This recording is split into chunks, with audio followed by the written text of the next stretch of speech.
Good morning. I now call the July 20th, 2023 Administrative Briefing and Work Session of the Marion County School Board to order at 9:00 a.m. Please silence your electronic devices to avoid disturbing others. I now ask that we pause for a brief moment of silence as our students do to begin every day. Please join me.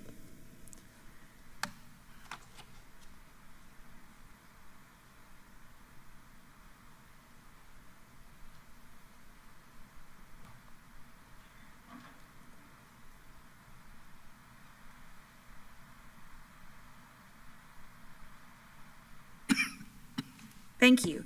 I now ask the school board attorney to explain the rules guiding this public workshop. Good morning, Attorney Powers. Thank you, Madam Chair. This public workshop is a public meeting as defined in Florida's Sunshine Law. The board is dedicated to full transparency in its meetings and its work. In compliance with the Sunshine Law, the board has adopted uniform meeting procedures, including the right for citizens to participate. The board will allow public comment regarding any work session item listed on today's agenda at the appropriate time. Speakers must fill out a request form located in the lobby and hand it to the board clerk. After the board and superintendent have completed their discussion on a particular agenda item, the board clerk will call speakers' names in the order received. Each speaker will have 3 minutes. As required by Sunshine Law, the board must maintain orderly conduct and proper decorum throughout this meeting. Speakers may criticize subject matter and decisions in a respectful manner, but not people. Finally, speakers must be very careful not to violate the privacy rights of others, especially students and their family members, by mentioning their names or other identifying information. Thank you for your attention to these important rules. Thank you, Attorney Powers.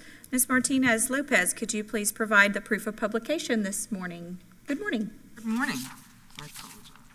The notice for the July 13th the notice for the July 20th Administrative Briefing and Work Session ran in the Ocala Gazette on July 14th.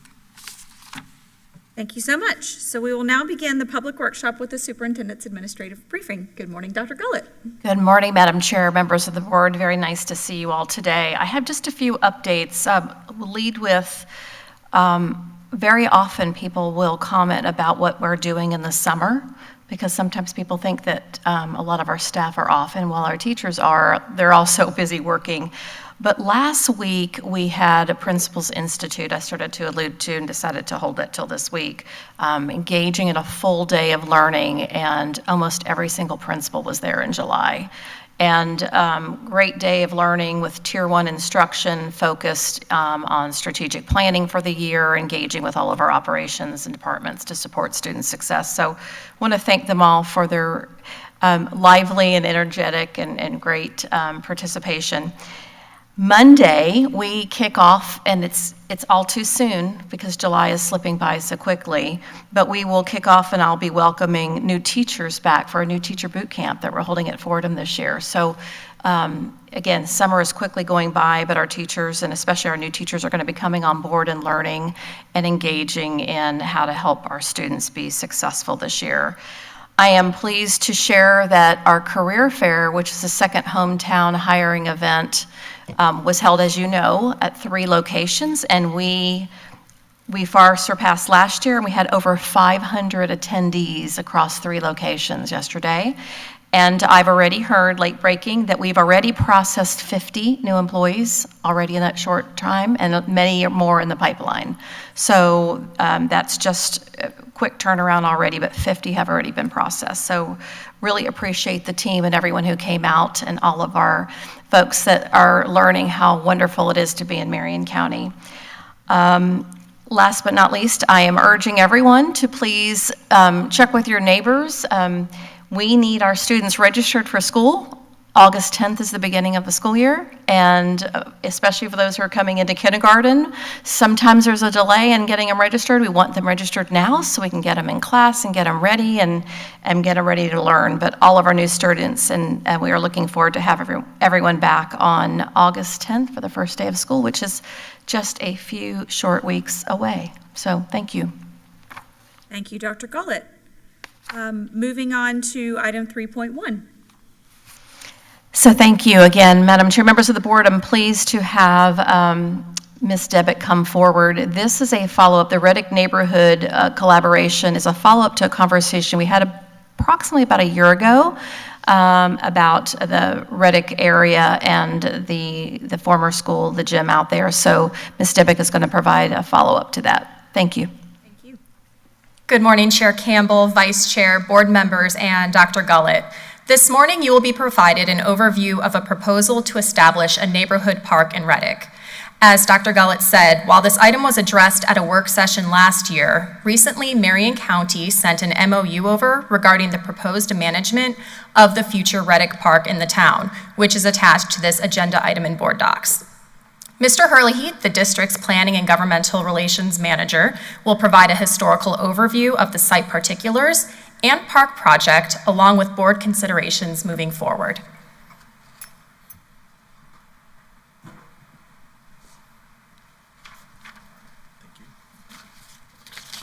Good morning, Chair Dr. Campbell, Superintendent Dr. Gullett, board members, Attorney Powers, and Ms. Martinez Lopez. This is a Reddick Neighborhood Park proposal that's coming to us in part from the county, but also on a separate arrangement for a lease between the school board, or consideration of a proposed lease between the school board and the town of Reddick. I want to try and paint a little bit of a picture, because I didn't get it in the presentation, a little bit of a picture of the overall perspective as I start into these bullets on slide 1. If you can imagine a square, and on that square is at the left side or the west side is our elementary school, Reddick Elementary, and that from top to bottom left side would be the school and then play areas, and at the north part we have our wastewater treatment plant. We have wells around the site. More towards the middle and the top we have the old library and the Department of Health. Each of those, the old library is from the previous and recently demolished old Reddick High School. But the Department of Health site and the library are under separate leases. So there are 2 leases in association with this roughly 35 acres of property, this school site. So I'll go on now with the first bullet. We have one lease, or the board has one lease with Marion County Commission for the library building. That comes with a term of payment from the county of approximately $7,500 a year. It was established in March of 1993. The second lease is for the health clinic, and that's comes associated with a 3-acre identified parcel. The library, by contrast, is just for the building. And that lease for the health clinic was established in August of 1997. So now transitioning to what I refer to as the remainder of the bullets on this slide, what I'm wanting to do is give you an idea of the origins and communications that we've had from the county and the town about establishing this park that have happened over a period of about 7 years. So in March of 17, the county's Parks and Master Plan included citizen requests for Reddick Park. There were meetings that the county offered. The Parks and Rec Department had a consultant, and they had meetings through various places around the county, put together the Parks Master Plan. It defines what a neighborhood park is, that master plan does. It identifies partnerships and cites the school district or the school board as an untapped resource, or actually the school sites. It also cites an objective of coordinating with the school board to promote cooperation on such things as we've got in front of us for consideration. And there's an objective and a policy that are in that plan. The fourth bullet down, then, in December of 17, received communication from the county staff indicating that they were recently at the old Reddick High School site and looking to add a playground near the library. And then follow up to that in February of 20 with a first concept plan. And indicating that the county commission is still expecting a playground near the Reddick Library.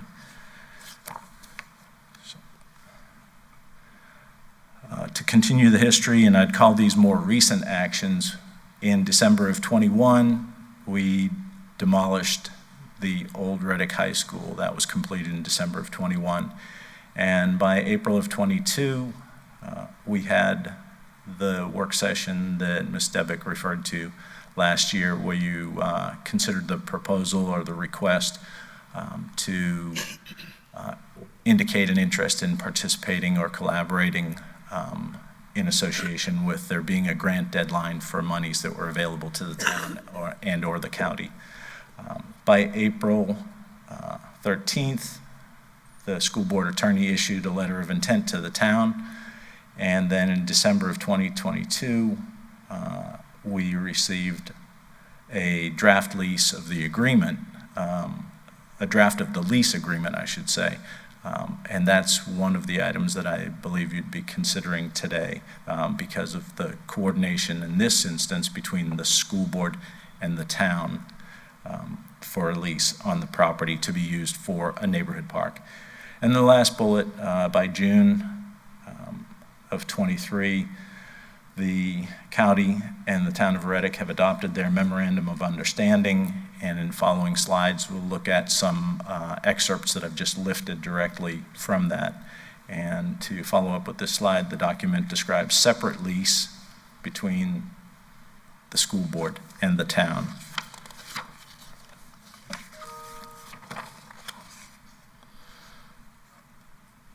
So the first aspect, and each of these bullets, each of these 5 bullets are recitals or whereases from the memorandum of understanding.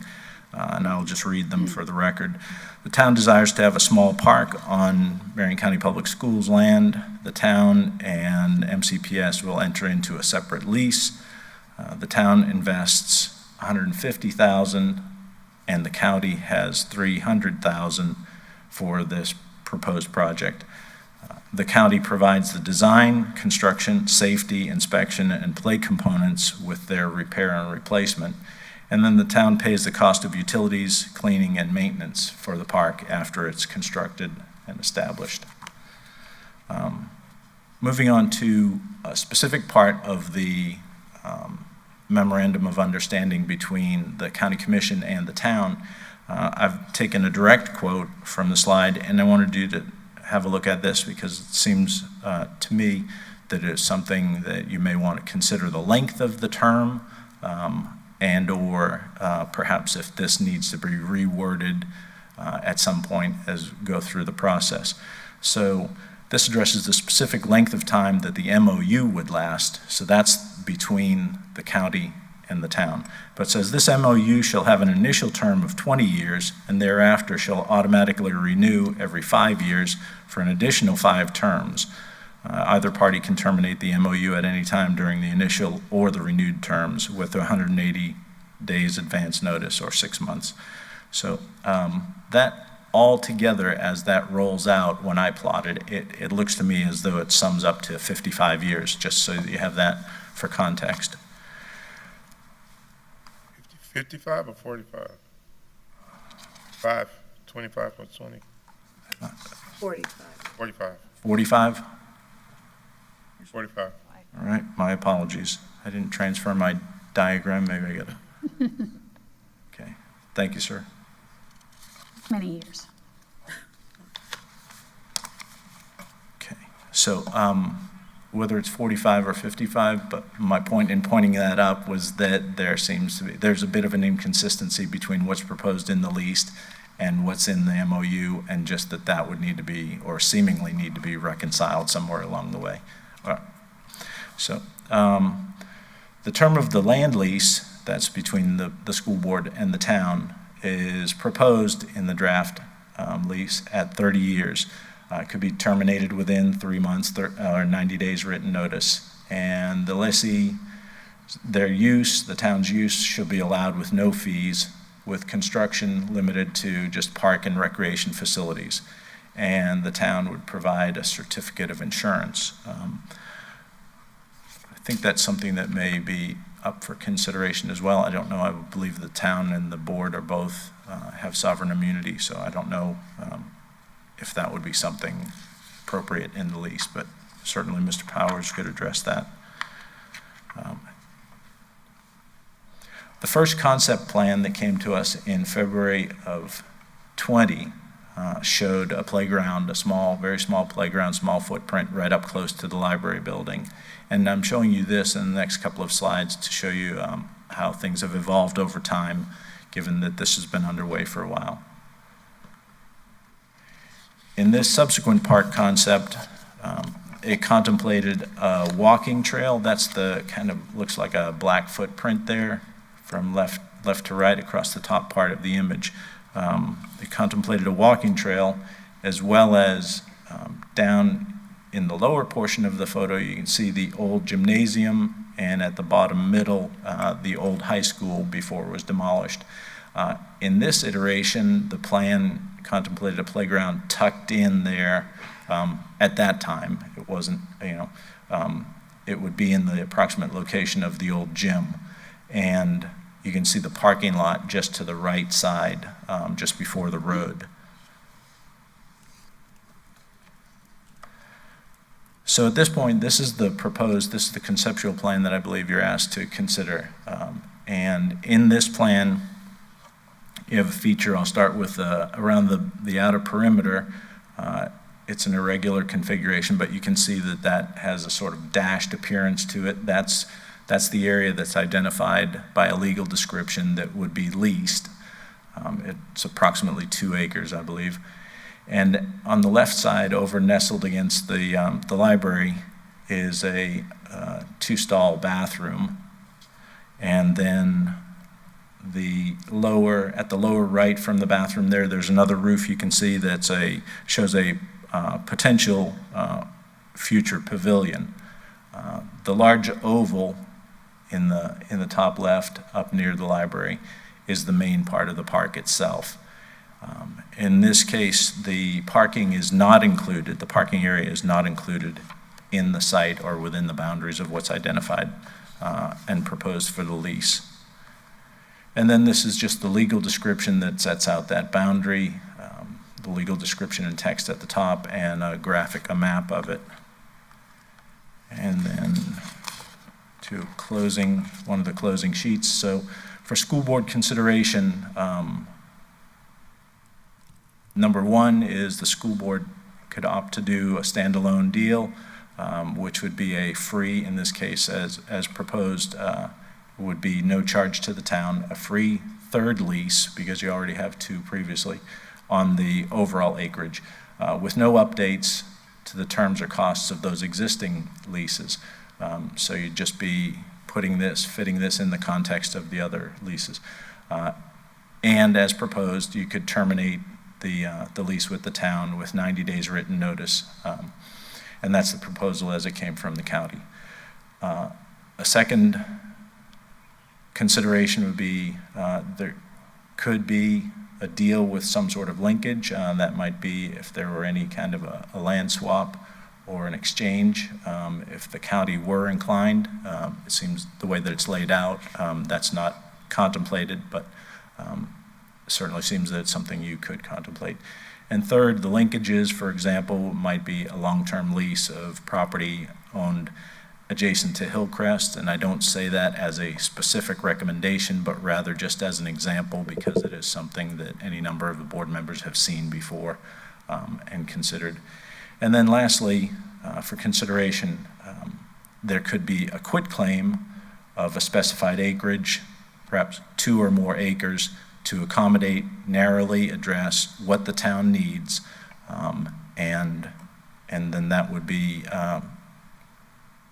could carry a reverter clause in it if the town were to terminate, or the county were to terminate their memorandum of understanding, or the use, or that they wanted to do something else with it. And then last, I think this is the last slide we have. This shows an overview of the plans, the concept plans. So this doesn't show the entirety of the 35 acres But you can see at the left side, the bottom left corner is part of the school, and you can see the track out back. And then towards the top, I believe that's the Department of Health. To the right of that, in the top right corner, the green line is the walking track that appeared at one time.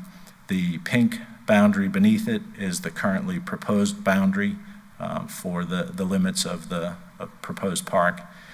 And then there's a blue line that represents a blue rectangle that's right over to the street, includes the parking lot, and that's just a suggestion of how a 2 acres could be provided per the suggestion of a quitclaim that would provide enough acreage for them to do the project and also provide the parking that I believe is intended to be used in conjunction with the proposed boundary.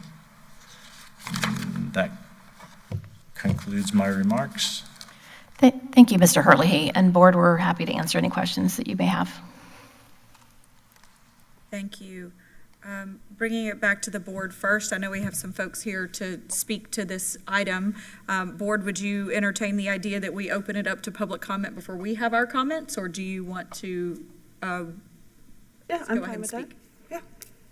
Okay, at this time, we'll go a little bit out of order, but I would like to open this item up for public comment ahead of the board's conversation about it. So is there anyone here that would like to speak specifically to this item? And please state your name for the record, please. Steve Rogers, President of the Town Council of Reddick. Board, we appreciate the opportunity to come before you today. With this concept, as you've seen, has been a dream, and we're trying to make this a reality for the citizens of northwest part of Marion County. For all the kids, we are very fortunate because we have the Wrigley Park, but that's a park that takes transportation to get to. We're not looking for a large playground, we're looking for a tot lot. Something that grandmas and kids from both the school and the use of the library can coordinate to be able to be together and utilize this facility. We were fortunate enough to be able to get with the American Rescue Funds. We got a grant for the town. We set those funds aside so we could then be able to keep them completely separate and come up with a plan. With Mr. Colliard's great help, we have given him what we were hoping to extend from past records and discussions about a playground to be able to make this happen. Talking to the library people, they're all very much in favor of this opportunity to be able to bring both the school, the library system, and the town, and for the citizens to have a small park to be able to utilize. Things like this facility where the library system utilizes and has a reindeer romp, of which every year we provide cooked food for the citizens. Santa Claus comes out. We have over 350 kids and families that come to that reindeer romp, utilize the facility, and enjoy it. And this coordinates an opportunity that's in the open. It's safe. We've looked at other parcels to build a small lot, but they were not the proper areas. There would not be the proper security into the neighborhoods, where this has a great deal of visibility from not only the citizens, but the sheriff's department and everyone else, to be able to make sure that the kids and the families can stay safe. So the funds that we have are part, as I say, of the American Rescue Funds. Those do sunset on December 31st, 2024. If those funds are not utilized by that time period, they are to be returned to the federal government. So our portion of the funds one of the things that, of course, most realize, Reddick is a very small community. We have no staff. We are the staff of the town of Reddick. The town council and folks like Mr. Stroop, who was our 30-year mayor, has You have since 1 minute remaining unless. has since retired. He is involved in what's going on for the town. So we ask your consideration to be able to make this a reality so we can move forward and try to be able to make the park for the town. Thank you. Thank you. Mr. Rogers. Dr. James, did you have a question? No, I was just saying thank you. Okay, thank you. Is there anyone else who'd like to speak to this? Okay, bringing it back to the board. Commentary from the board. Dr. Sorry. James, go ahead. So Reddick is in my neck of the woods. I've had extensive conversation with Mr. Rogers, and I want to just share my thoughts on this. I appreciate Mr. Herlihy sharing the variety of options available to the board for consideration. But as we can see in the very well highlighted from Mr. Herlihy, the length of time that this has been a part of a discussion, we are to a point now where the Board of County Commission, as well as the town of Reddick, are on the same page. And so now they're just waiting for us to join them on that page to move forward. And I believe, and I would ask Attorney Powers to just offer a legal consideration, but I believe it's in our best interest to just agree to the lease that's been brought forth and everything that has been brought forth to us and let this park move forward and get started. I think it's an incredibly great thing for the community to have $450,000 put into a park for the families in that community. And I know that if we, as a board, have conversation that leads to a potential different option for the parcel, this will have to go back to the town of Reddick, it will have to go back to the county commission, and it will continue to be this back and forth conversation that it appears we've been having in some regard for like the last 6 or 7 years. So I would ask the board to, as long as our council agrees to what's been presented, move forward with what we have been given as a board. And I think that would be in the best interest of the community. So those are my comments. And I would ask Attorney Powers if you have insight. Sure. One thing I can tell you is that the step that we can't skip is the proposed lease would obviously need for us to work with the town of Reddick to update that based on what the board wishes, because it's a bit basic. Now, the memorandum of understanding between the county and Reddick Park, a lot of the terms of that are also terms which should be included in the lease if the board wishes to go in that direction, including the length time of termination, the insurance provisions, the things like that. There are a number of items that we would have to redline and send back and forth in order to make sure we're on the same page with all those. Specifically also, there are 3 things that we would need to do if we're going toward the direction of a lease as opposed to other options. There's probably not a need then for an appraisal, but as of right now, we don't know what the property value overall is.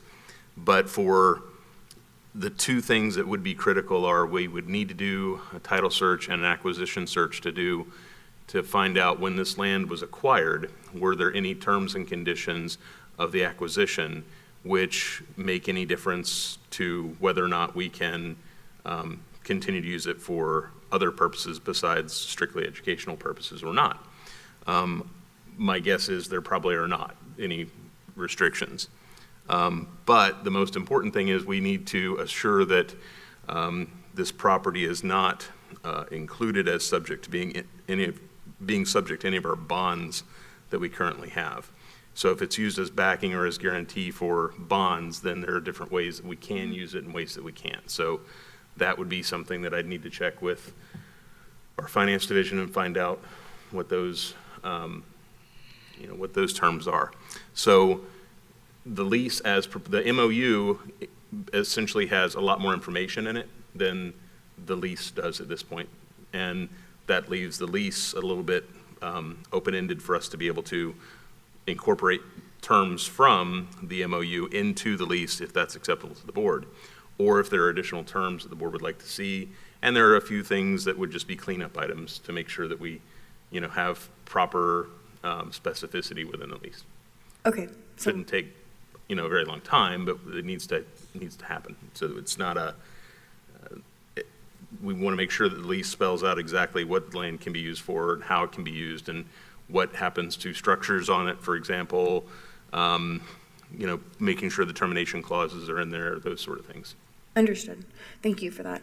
So I would say that obviously following the attorney's guidance and buttoning up the lease to read how it should, that would be my recommendation from this board member's seat to move forward with the lease that's been agreed upon by County Commission and the town of Reddick.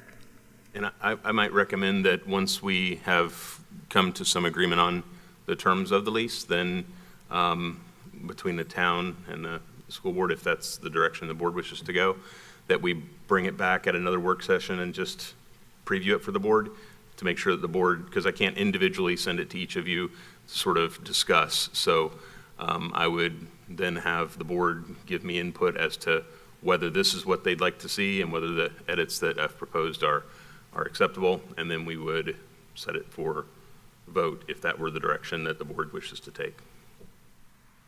One last thing.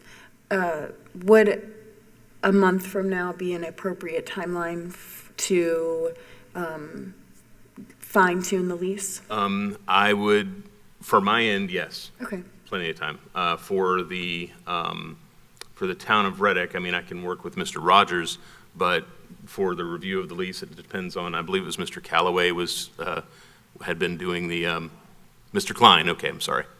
So it just would depend on his timeline. I don't want to make guarantees for other people's time, so. Okay. Well, if it's the purview of the board, then maybe we could look at like a work session in mid-August to add it to and then a vote. So, thank you. Thank you, Dr. James and Attorney Powers. Vice Chair Thrower? Yes, thank you. And this has been something that has been in the hopper, obviously, for a while. We had a little pandemic thrown in there. But that actually worked out because now there's funding available that wouldn't have been available before. So beneficial offset there. That said, the timeline is tight.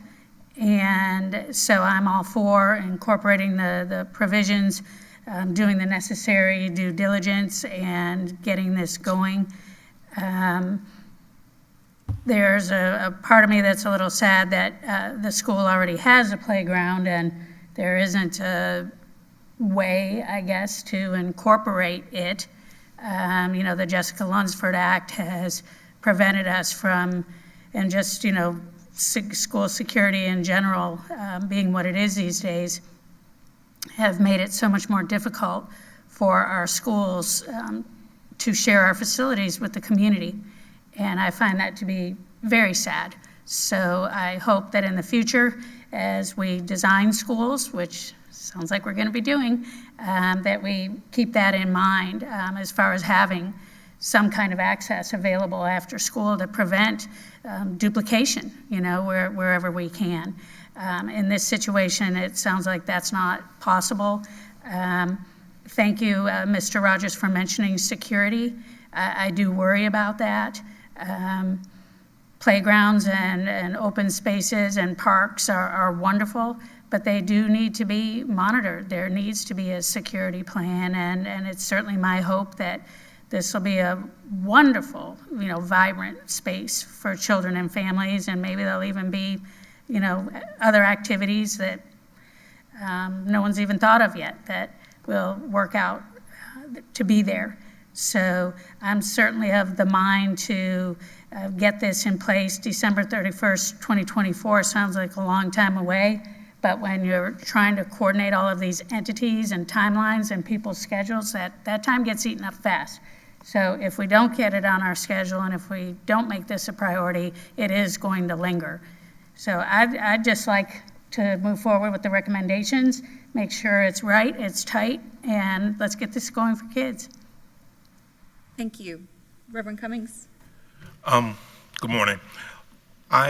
We talked about this several years ago, and I shared at that time that I understand the city of Reddick in that area does need a park or some recreational type area there.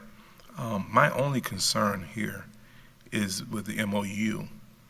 I'm for moving forward with this. I'm for us doing what we need to do to expedite this. And then my question would, I guess, be to the attorney. Is this MOU, is this the standard? I'm looking at the length of time, 45 years or 55 years, whichever one of us math is right.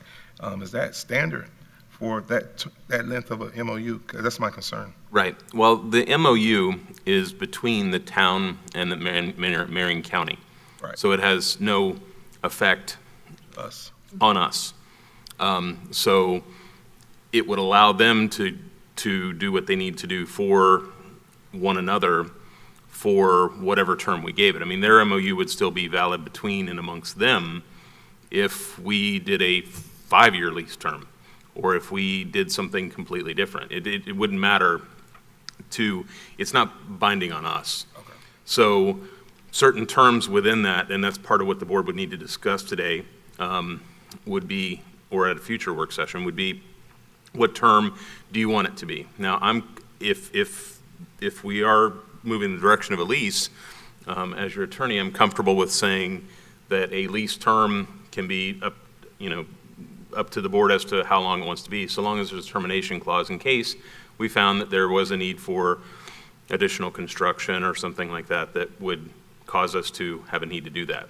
We also need within our lease to discuss some things that are discussed within the MOU about things like what happens to structures on the property. In some cases, structures on the property, I mean, even cell phone towers in some instances, the lessee is responsible for complete removal of every structure on the property and returning the property as is condition, or as it was, the status quo ante, in order to return the property to us within that time frame. In other cases, there's an agreement that any structures or improvements on the property would remain upon termination. And so that's one of the things that we would need to discuss with the county and with Reddick to ensure that we are at least clear on that, so that in the event 15 years or 20 years from now, if someone else is sitting in all of our chairs, they know what the intent was. So the 30 years and 5 additional renewal periods, that would not bind us, nor in fact, because of the termination clause, would it really bind us if we included it in the lease. Because if there was if there's a substantial need as determined by the school district for termination of the lease, then that could happen. Or, not that it would happen here, but as has happened in some communities, certain parks have been found to be, with good intentions up front, after a period of time, they become a nuisance. Right. In that area, and they become high crime areas or the security issues and things like that, at which case the school board could also exercise termination under the lease. And that's why I asked that question, because we know demographics change, we know communities change quickly sometimes. So I want to make sure that we're not sticking ourselves for a long period of time and we can't do anything to retrieve that. So. Right, and that's what I was pointing out, is that the lease itself is vague as to some of these concepts that are better defined within the MOU, except that the MOU is not binding on us, and we would need to make sure that our terms either reflect that or reflect our intentions regarding that. Thank you. Yes, Vice Chair. Thanks, and to just build on that, that is part of the due diligence part that I would expect, that we reconcile, these elements and just have it be right, as straightforward as possible, and get going. Thank you. Ms. Conrad, if you can hear us, do you have anything to add to the conversation? Good morning, Superintendent. And board, I will share, it's a little difficult to hear over the phone, so I hope I didn't misunderstand anything. I am in support of the lease. I am interested in the property value that Mr. Powers mentioned. I also want to share that, just like Mrs. Thrower shared, I do find it sad that we don't have a playground at each of our schools. So I do think it's important that we move that way, that we have an area for our children and the adults in the community to be outside and enjoy the area. I did want to clarify, was that 350 students that are at that school? 350 kids, I think. There are about 350 students at Reddick. Okay, thank you. It's probably in the 400, but it's about that. I can put my hands on last year's attendance report in 2 seconds. We'll see.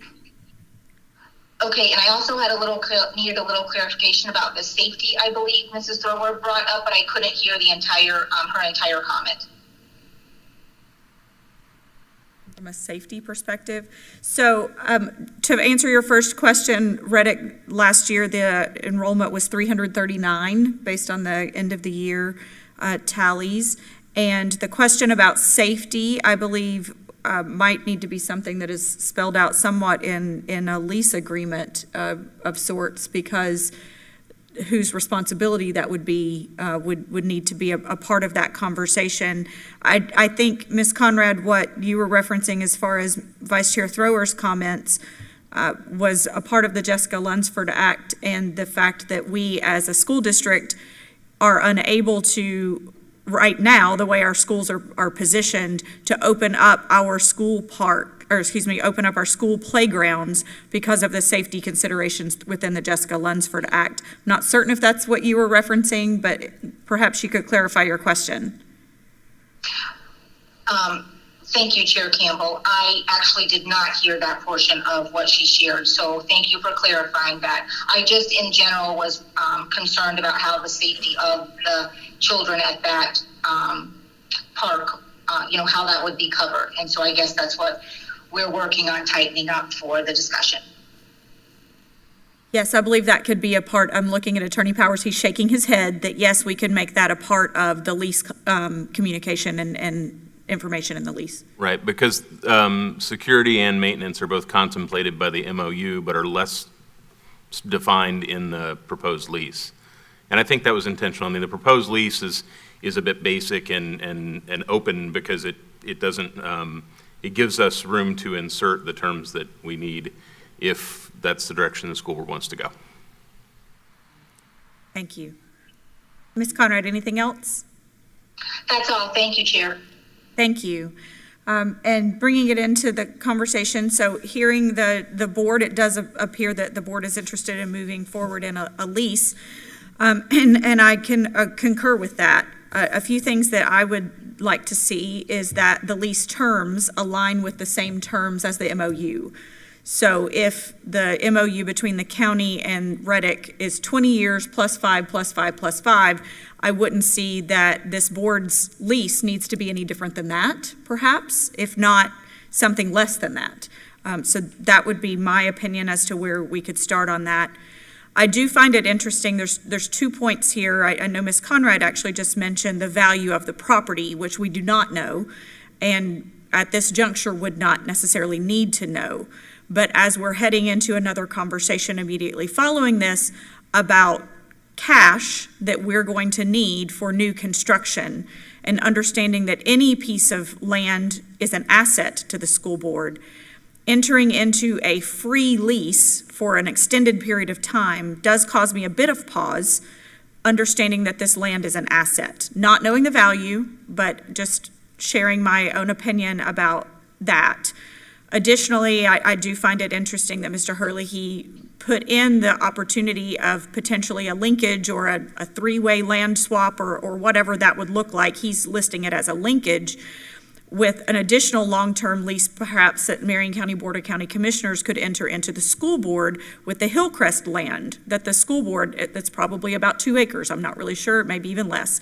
But it could be potentially about the same shape property or same, that the school board has been using that is county land, and I'm not certain that there is any kind of long-term language associated with that. So while we're in the spirit of collaboration, I'm interested in pursuing that. I'm not sure what that looks like, or if Mr. Couillard's the one who would need to propose something, or if that comes from somewhere else within the county. But in addition to this, just because it was a part of our presentation, I think that that is something that this board needs to look at in the spirit of collaboration and communication and relationship building with the county and other municipalities.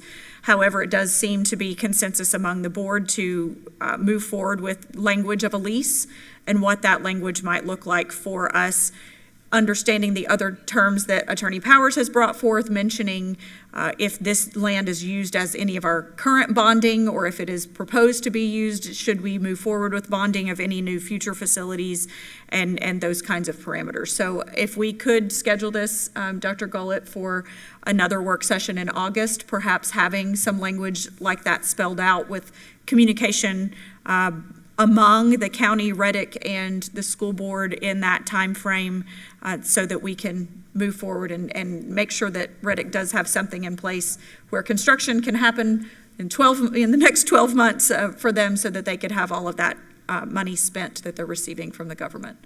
Now, I've heard from a couple of you already about the, now in this meeting about, what the property value is. And of course, the property value would be retained under a lease. The biggest consideration would be if it were a quitclaim, because there are a bunch of other quitclaim or an outright sale or a transfer of that type, because that would cause, there would be a lot of additional steps in that, because in order to divest ourselves of property entirely.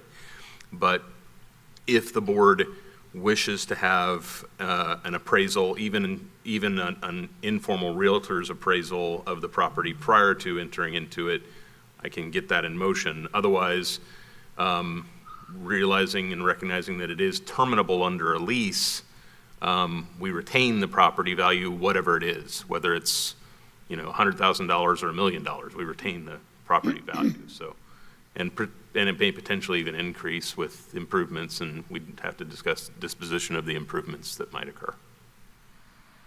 Vice Chair.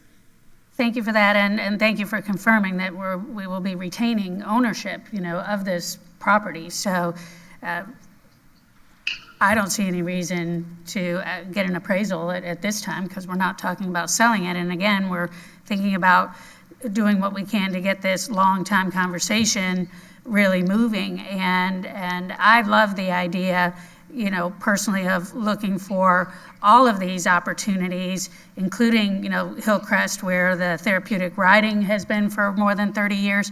And the reason why I didn't bring it up with this conversation is because I would prefer not to do anything to complicate this deal.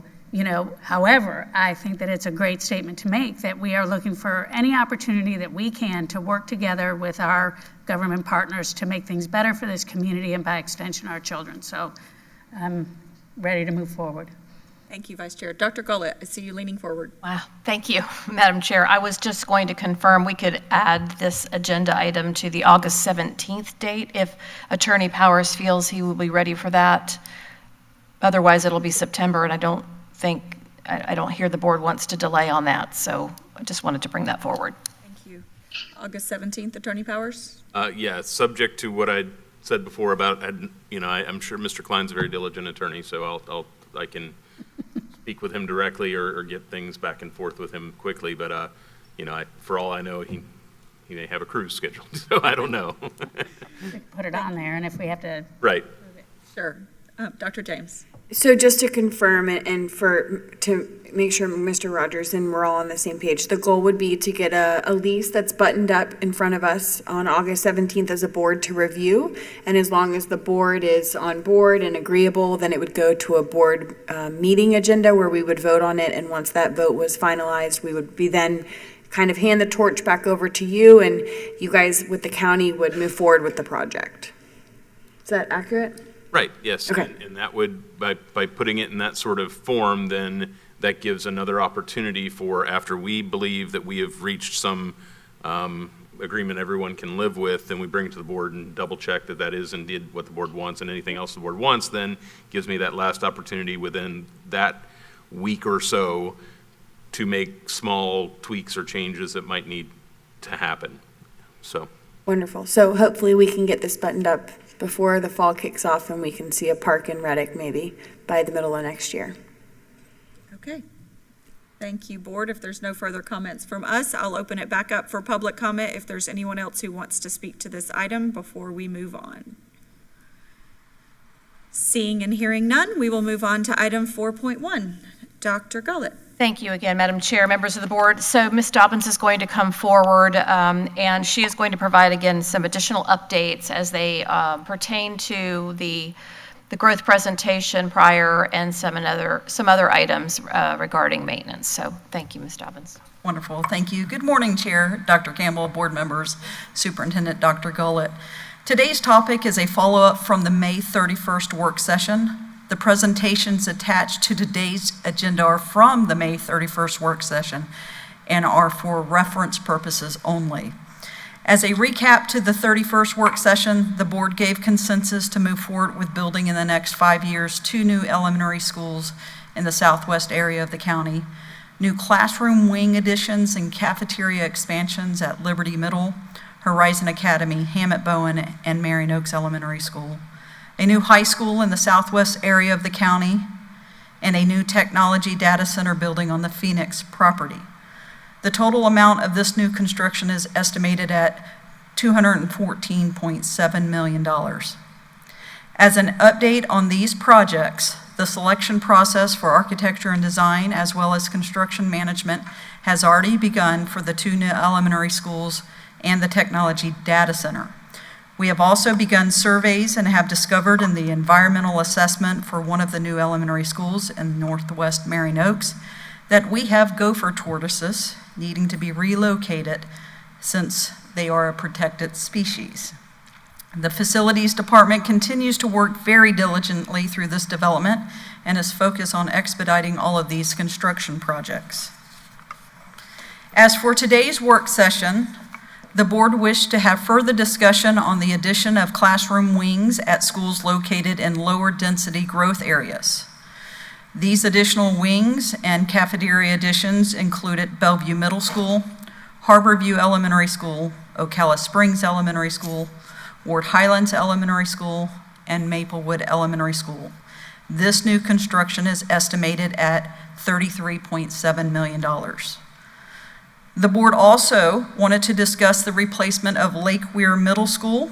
This is estimated at $66.5 million, and also the need to fund the unfunded maintenance that will increase due to an increase in our debt service, and that estimate is approximately $250 million. Additionally, the board wished to have discussion about the Osceola Middle School gym in light of the issues that have recently been discovered.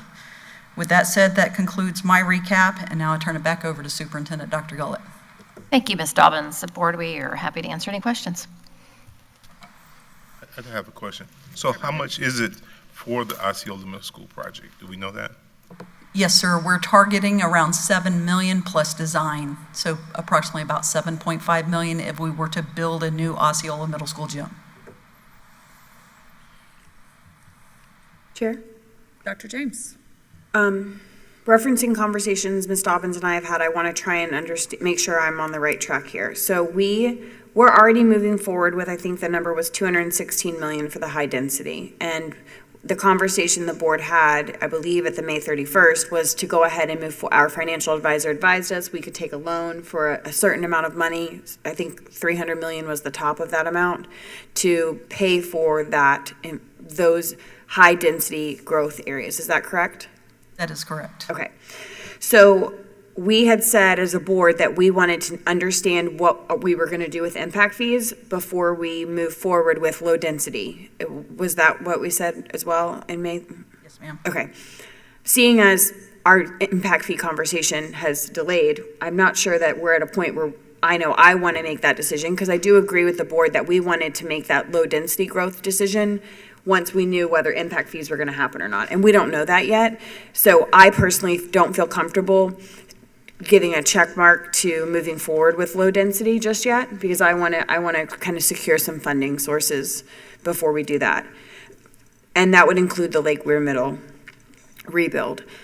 As far as the unfunded, I know there is a piece of the unfunded that you would like to be able to fund through this loan so that we can move some money around. What amount of the 250 million are you looking to get funding for? So that's going to hinge on the discussion of the Osceola Middle School gym. So the first priority, of course, is those 5-year new construction that we've already listed. And then where is the priority after that? Osceola gym, unfunded. So in other words, whatever the decision is about the Osceola gym, and then if you decide to not move forward with any of the wings, then we work backwards from this is our cap. We have to do the 5, and then what's next? Is it the Osceola gym? Is it the unfunded? Is it vice versa, or any of the in-between? All right. Well, this board member would say, I want to move forward with a new gym at Osceola. I don't think we need to continue to put Band-Aids on bullet holes, and I think that's what we've been doing for a really long time. And if we have, our financial advisor has advised us that we have a depth for a loan that we are safely available to take, and this Osceola $7.5 million fits into that number, I do believe it should be a priority.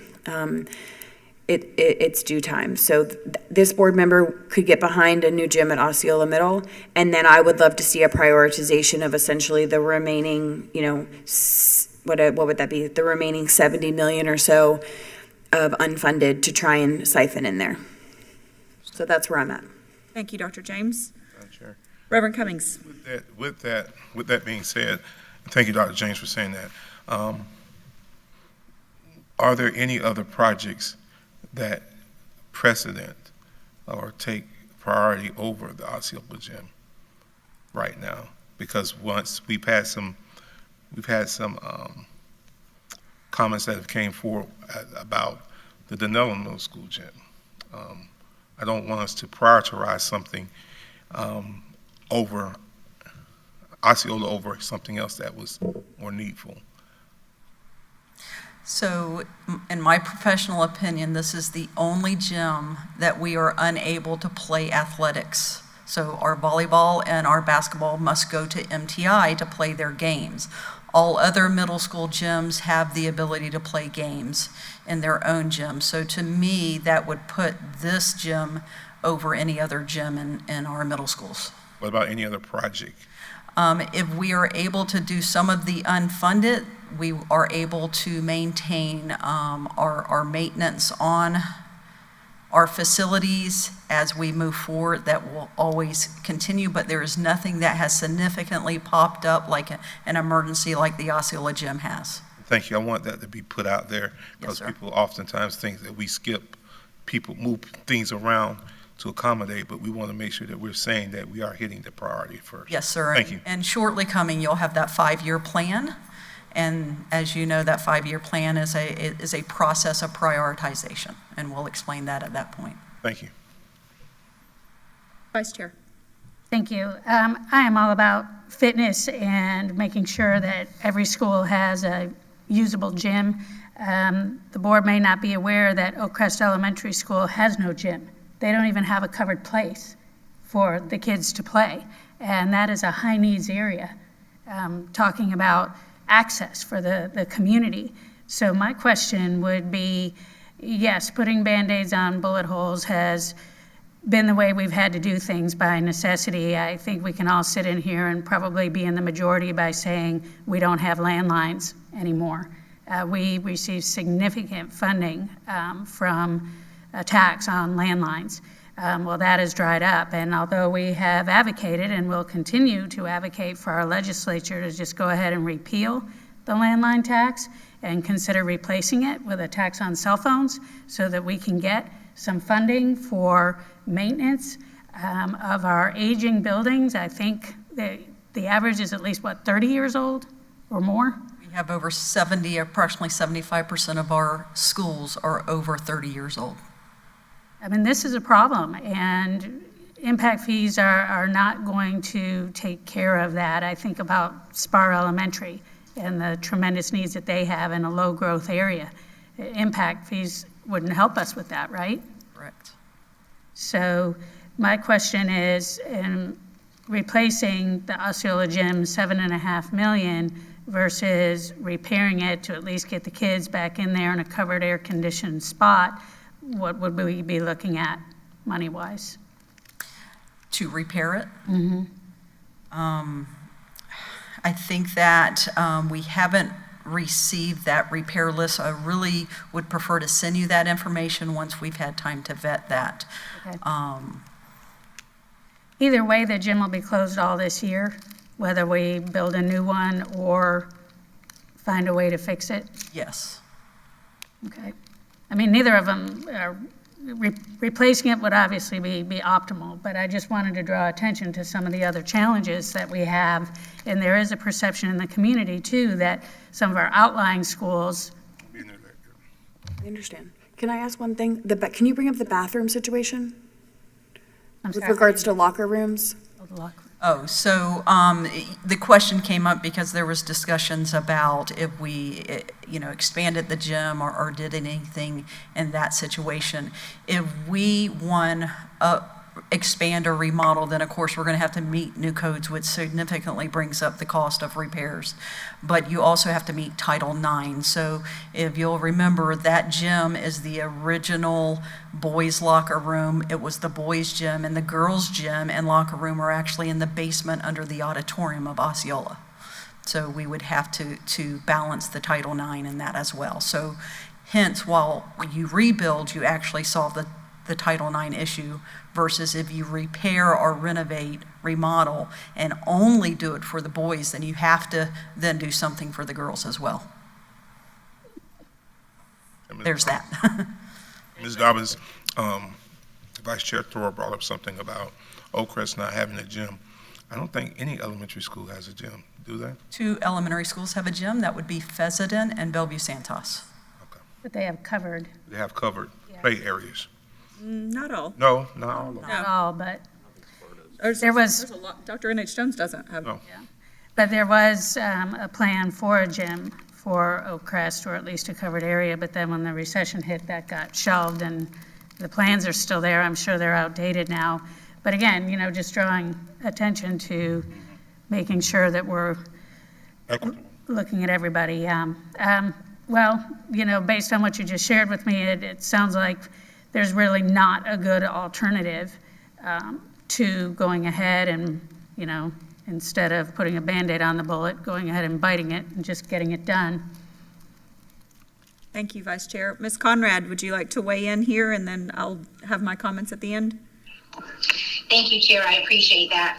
I do think it's important for us to hold up on the majority of this conversation and move it till after we find out further about our impact fees.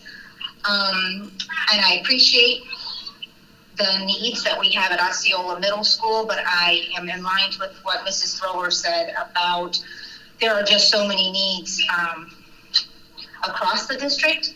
How do we identify what comes first or is considered an emergency? So I'm hesitant about that portion. But I do think we need to hold up on the majority of this conversation before moving forward. Thank you, Ms. Conrad. Even if you have nothing further, I'll go ahead and weigh in on this. So I'm grateful that the board we're already moving forward with projects that were recommended to us. Where I sit personally, I agree that the majority of this conversation needs to be held after we have our impact fee real conversation and know where we're going to land on that, and possibly that'll be after August 11th. So the additional priorities we'll need to bring this back. Perhaps that August 17th works, or whatever the date was perhaps we need to bring this topic back on that date as well, to follow up on that conversation. However, where I am on the classroom wings and while I don't want to fully fund all of these projects that we have done, as I had said previously, just solely on debt, I don't want to do that. I want to know where we are with impact fees. I want to know where we will be with potential other funding sources. As the next priority for me, I believe will be the Lake Weir Middle School replacement. As you and I had conversation and tying in somewhat of what Reverend Cummings asked about the Dunellen Middle School gymnasium, one thing that we worked diligently on in the availability of the ESSER dollars was to put air conditioning back in our middle school gyms. So having conversation about elementary schools not having covered play and all, and I understand that we have significant challenges when it comes to some of our recreational and parks, all the things that we have significant challenges there. However, when it comes to middle schools, they have intramural athletics that each team plays against. So it does change things compared to the elementary and middle school conversation. So all of our middle schools are doing some kind of athletic activity, and they have 3 or 4 sports. I think they're actually adding a 5th this next year, according to Mr. Tucker. So with that being said, trying to level the playing field among our middle schools, we did try to work diligently to ensure they would have air conditioning. And so Dunellen Middle School is getting air conditioning in their middle school gymnasium, correct, Ms. Dobbins? That is correct. Okay, so they are able to play their games there. Howard's able to, let's just go down the line. Fort McCoy, all of these middle schools are able to play their athletic games on their campuses, with the exception of Osceola. Lake Weir Middle is one that is not slated to receive an air conditioning in their gymnasium because we have on the list for them to receive a replacement school. And we're not going to put those millions of dollars into air conditioning in a gymnasium when the school potentially is not going to be utilized in the next 5 to 10 years, which I completely agree with. So in a priority for me, I would see that the next conversation, at least as an individual board member, would be the Lake Weir Middle School replacement.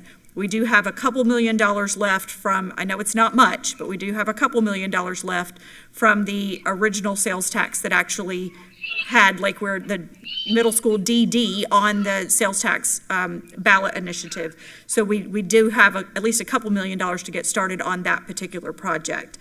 So that would be the next in line for me. As for the Osceola Middle School gym, I had already expressed my opinion on that, and I do believe, my opinion still remains, that we need to move forward with a replacement of Osceola Middle School gymnasium so they are able to use it for all the reasons that we've just given. However, at a $7.5 million price tag, whatever that might look like, I also would strongly encourage this district, and if it takes board support as well, to enter into some level of fundraising for that. That's something new that we haven't really done. But with a 100-year-old facility and 100 years of history in this community, it would be a wonderful opportunity for us to allow our community to help us build this gym. Whether that's $1,000 or $100,000 or even more that we're able to raise to help with that, I see that as an opportunity for us to try to help fund some of that in a way that we haven't ever funded our buildings before, at least to my knowledge. So that's kind of where I stand on that, and I believe that the rest of the conversation probably does need to wait until August after we've had conversation with the county about impact fees. So if there's no additional commentary from the board, I'll open it up to public comment. Could I recap? Yes, please, Ms. Dobbins. Just want to make sure as we solidify the procurement of the loan. So the first priority on the loan is the new construction that you already approved back in May 31st to move forward. And I think I'm hearing that the next priority is the Osceola Middle School gym. And is it followed by then, whatever's remaining, the unfunded maintenance? Just wanting to make sure, is that what I heard? I think the board would like to see that 5-year plan with your prioritization before we make a determination of what we're funding with that remainder for the loan. But I think we're in consensus that unfunded falls in next after those things you've listed. We just want to know, we want to see exactly what the projects are before we. Well, when we present the 5-year plan, we will mark those that would be funded by the loan in that 5-year plan, so you would see that at that time as well. That works for me. And if, for example, the community is amenable and we're able to raise some funds that way for Osceola's gym, then the proceeds would then be put towards that portion of the loan. So we don't get held up by, I mean, I love the idea, and I think that there could potentially be great support for that. But at the same time, we need to start moving, right? We do need to start moving, and when it comes to money, I would prefer to wait until our CFO is present to answer how that is allocated. Got it. Thank you. All right, thank you. Thank you. Is there any public comment on this particular item? Seeing and hearing none, we'll move on to item 5.1. Dr. Gullett. Yes, thank you, Madam Chair. This should be fairly brief. Bringing forward Ms. Wantanisha Morant, our Executive Director for Human Resources, with an item for consideration regarding job descriptions and board meetings. And so thank you, Ms. Morant. Yep, thank you, and good morning, Dr. Gullett, Chair Campbell, and board members. As you all know, there are many changes that have been taking place as a result of the changes in our approved 2023-2024 district staffing plan. As such, there will be several new and revised job descriptions that the team is working on and will bring forth for approval. Some of those changes will only require a change in the reporting structure and not actual job duties. So an example of this is our Director of Equity and Compliance. The job description of the essential duties remain the same, but now instead of reporting to our Chief Operating Officer, the director reports to the Executive Director of Human Resources. And there are several other instances where this is the same.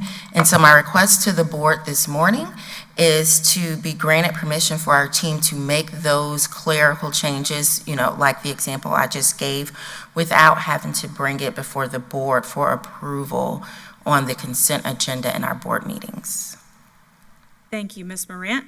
So board, where this conversation came out in a recent agenda review, Ms. Morant and Dr. Gullett and I had this very same conversation. It essentially is going to take consensus from the board for us to be able to not have to bring every single job description to this board for approval in a vote, just to change the reporting person. So where all these titles have changed just recently in the district staffing plan, the reporting structure is changing, all of those, and all that will be changing in these job descriptions is who the position reports to. And so we as a board would have to have consensus if we're comfortable with that one change being made on all of these multiples of job descriptions without them coming before us in the consent agenda. Vice Chair. I'm comfortable with it, as long as that's your recommendation, Dr. Gullett. Yes, thank you. And if I may, Madam Chair, just to reiterate and clarify, if there are any core duties and in terms of the work, we would certainly always continue to bring those back to the board. This is just the reporting structure, which is really more operational in nature. Thank you. Sounds fine with me. Dr. James, Reverend Cummings, you good with it? As long as we're not creating layers away, and I've shared that before, I don't have an issue with it. Thank you. Ms. Conrad? I am in agreement. I'm not sure what Reverend Cummings shared, but I just would like to be notified as those changes are made, that board members receive a notification with the updated information. Okay. Thank you, Ms. Conrad. So you do have consensus on that, Ms. Morant, but to Ms. Conrad's point, I do believe that if an email was sent to, say, this job description, now this and this is what's changed. This used to report to the COO, and now it reports to Executive Director of Human Resources, as the example you just gave. So if we have an email, the email becomes public record itself. So that would be helpful for us to know, but Attorney Powers has one more thing to weigh in. Yes, sir. And for employment law purposes, I would assume that any employee who is affected by change in job description would be notified and have opportunity to be heard in advance, correct? So what we're speaking of specifically as far as reporting structure, all employees have been notified. And to your point, when we do actually change job descriptions, impacted employees are notified as well. Thank you. Dr. James? One thing I would, in addition to maybe an email notifying the change, I would love an updated organizational chart. Because I don't know that I have that.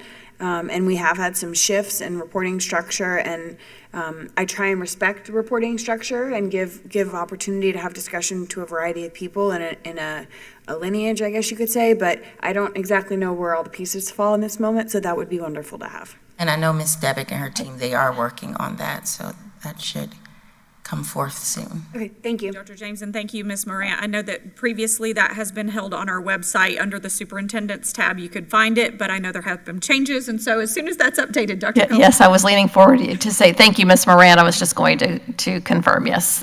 Thank you, Board Member James. The communications team is actively working right now on updating all of those organizational charts, and they will be posted on our website. Thank you so much. Thank you. Thank you. With nothing else on that topic, is there any public comment?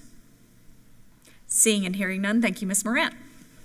Moving on to item 6.1. So this is listed under school board members, so I guess we are kicking this conversation off. As far as the proposed impact fee rate, we received information here from Dr. James, so if you want to start this conversation off, perhaps? Sure. So I spent a lot of time thinking about the nature in which we have conversation, and I felt, and I talked to staff a little bit, and because this is a school board item, I felt driven to give us a starting point so that we could at least have a starting point for our conversation. So I worked a lot in the community, having lots of conversations as well as with our staff, and I contacted the county for permit numbers for 2022. One of the community members that shared in our meeting last Thursday evening shared, the Benesh study had the absence of 2022 numbers. And I felt like if we were going to really look at an amount that we would be generating, it was important to have those numbers. So I reached out to county officials and got some information as well. So if you guys will allow me, and by the way, for the audience, and then Attorney Powers, we can get this uploaded later. Ms. Martinez Lopez has it. It is in the lobby, so if there's anyone in the audience who wants it. My recommendation from my board member seat would be to do a tiered approach, which is similar to what community members have shared that they would like to adopt, as well as what's already been adopted for the transportation impact fee at the county. So it would be safe to assume that the county is partial to a tiered approach. My tiered approach that I'm recommending for this board to adopt would look at separating homes as conditioned or under air square footage.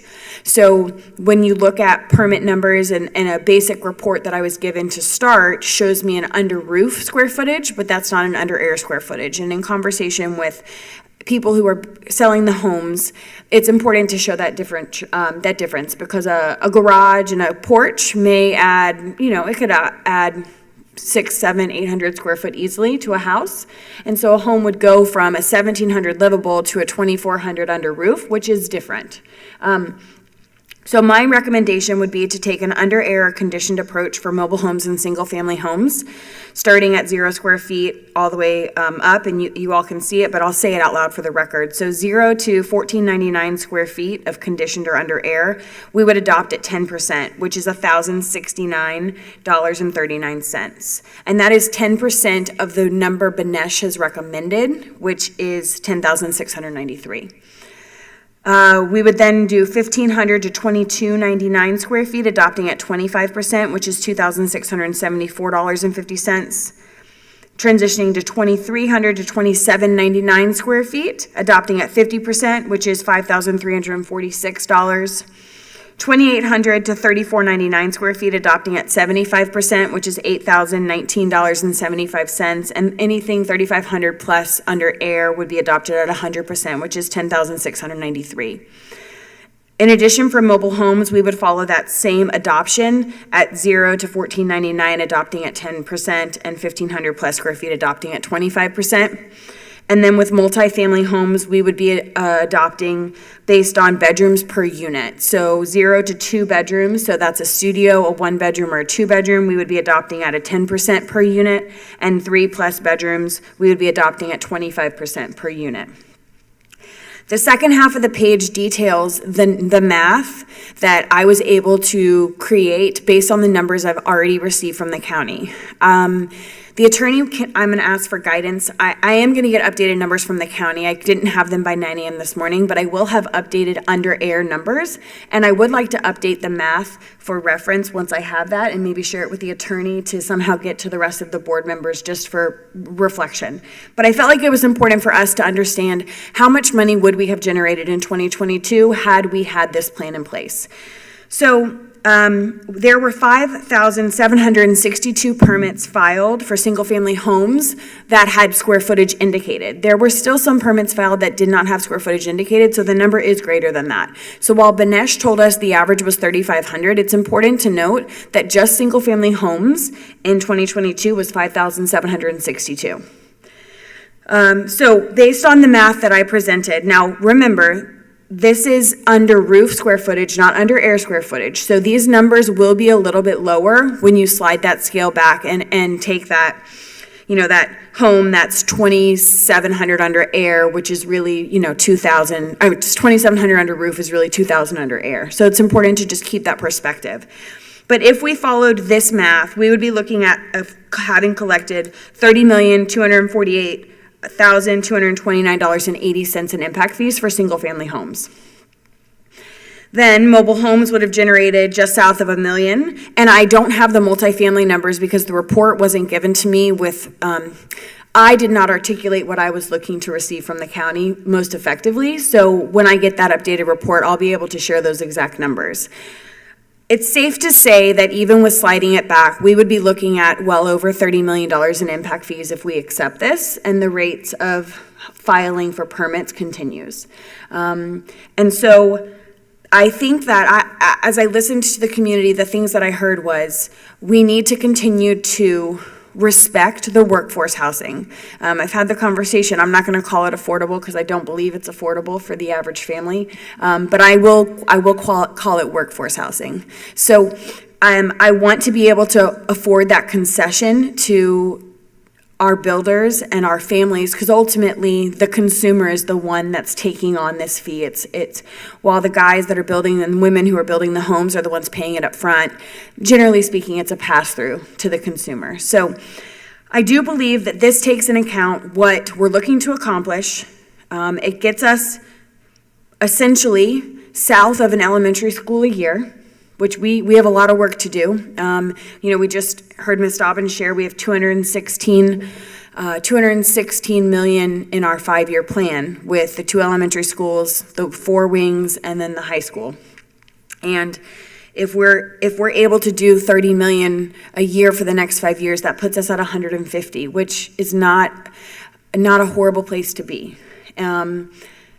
There's a part of my soul that wants to say, yeah, let's just adopt it 100% and charge the $10,000 and rock on. But I don't believe that that's where we need to be as a community. And I think that these numbers are going to do what we need to do and generate the revenue we need while respecting the work that's being done in the community for workforce housing and taking into account the needs of the community. So I'm open to questions about this. And again, my intention with this is to put a starting point for our conversation as a board. And if you guys are not on board with this, I'm open to hearing other things, but I was hopeful that I could gear the conversation today. Thank you, Dr. James, and thank you for the work that you put in to bring this before us today as a starting point. So, Vice Chair Thrower. Thank you. Yes, thank you very much. This is great information. And, Banesh kicked us off. We spent a lot of money and waited a long time to get their feedback and input. And I agree that what they're recommending just really isn't all that palatable. For me, one of the major considerations is that I was pretty confident that impact fees solely are not going to get us where we need to be as a district. So why put that all in one place and put the burden all on one part of our community and businesses, when we know darn well that the need is much greater than that. And it was the perfect statement, Dr. James, if the rates for filing permits continue. One thing I'm certain of is the uncertainty in this world today. And we put all our eggs in one basket, despite our best efforts to smooth out the gradual growth in our community and try to smooth out these uneven spikes, which can be so disruptive and put us in a catch-up position. I would love to find a way to do our part to smooth some of that out and try to make some things more predictable and manageable as our community grows. Our community is going to grow. That's a given, in my opinion. So in terms of reception by the community and all of the taxpayers, there's a secondary conversation that's going to need to take place very soon, and that is considering a sales tax, which we have not done in a very long time. And this is my opportunity to tip my hat to previous boards that had the foresight to buy the land that they did at a time where prices were very low, and either they had a great crystal ball and or great input and feedback from where future growth would likely be occurring, because they bullseyed it for the most part. So I'm just grateful that we're not having to try to come up with money to buy land as well as to build schools at this point. We are much better positioned because of that. So while I want to honor the Benesh impact fee study, I agree that for where we are as a community and for what our long-term plan really needs to be to address all of our building and maintenance issues, that it's not going to be impact fees alone that get us there. Sure, there's a limit to what the market will bear in terms of passing through costs to consumers and potential home builders and buyers and all of that. And that brings me back to my comments earlier this week, is that I want to believe that we can find that sweet spot. And I think that what you presented here makes a lot of sense. And just personally, I've experienced, the difference of what it means to be under air versus total square footage. So that's savvy. And I think that really proves that this board is listening and considering, all of the stakeholders in this and not wanting to adversely hurt anybody if we can avoid it. We really need to get the folks into positions as working for us, working for law enforcement, all of those essential folks, and not lock them out or force them to have to drive such long distances, to get to work. So thank you for presenting this plan. There's a lot of elements of it that make a lot of sense to me. If I might add one remark, I didn't touch on sales tax, and for a reason, intentionally. I personally believe that this is our first step to working to solve this problem.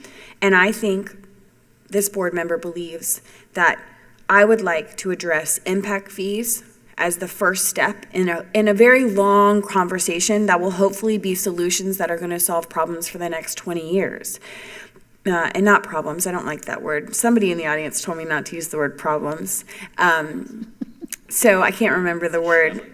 Challenges, opportunities. Thank you, Mr. Shealy.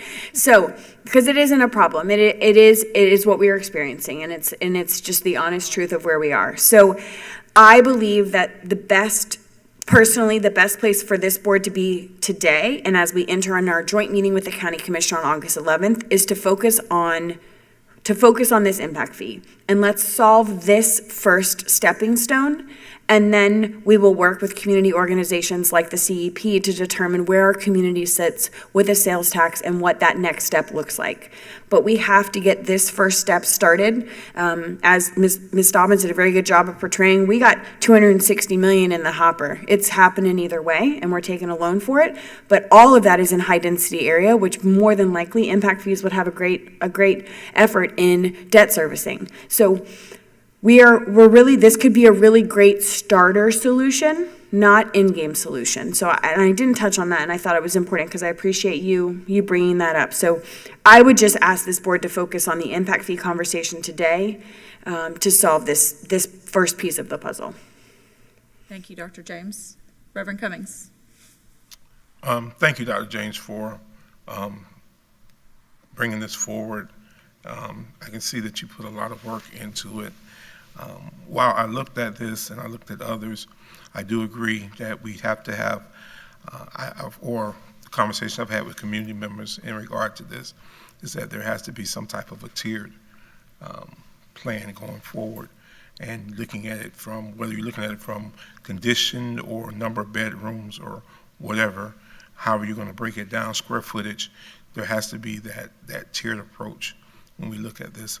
I think this is a great starting point for what you presented, but I'm not sure if we want to set that impact rate at 100% or whether it be some percentage lower or in between 50% somewhere where we're going to get the most bang for our buck, but where we're not alienating all the stakeholders in the process.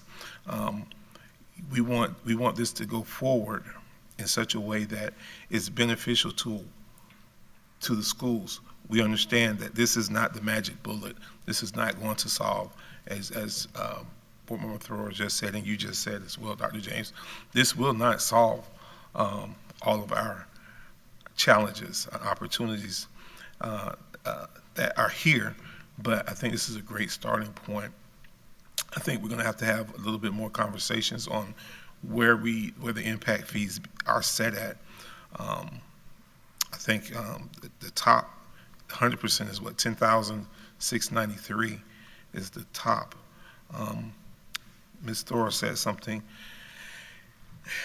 or you said, Dr. James, about affordable housing. I agree.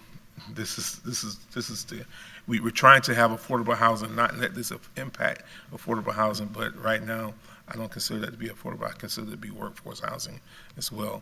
But we want to take into consideration that when we do this impact fee, that there is room for builders to do affordable housing. And that's vital to this plan being successful for years and years and years down the road. So a great starting point. Again, I don't know where we're going to fall at on where we set that impact fee. I'm not sure that 100% is going to be the right amount, and I'm not sure where we're going to go with the conversation either with other sources of revenue or funding. Could I add one thing, just to Yes. clarify? So when you look at the bottom half of the page, when you're looking at 2,800 and greater, again, those numbers are under roof. So only 25% of the permits in 2022, roughly 25% of the permits were 2,800 plus under roof. So if we're going to transition that to 2,800 under air, the likelihood is we're going to be looking at probably 15% of the total permits are going to even fall in that 75% or higher. And the individuals and builders who are building these homes, they're pricing them at $500,000+. So there's not affordable, it's not workforce, it's not starter. So the workforce affordable starter housing is the housing in the 10 and 25% range.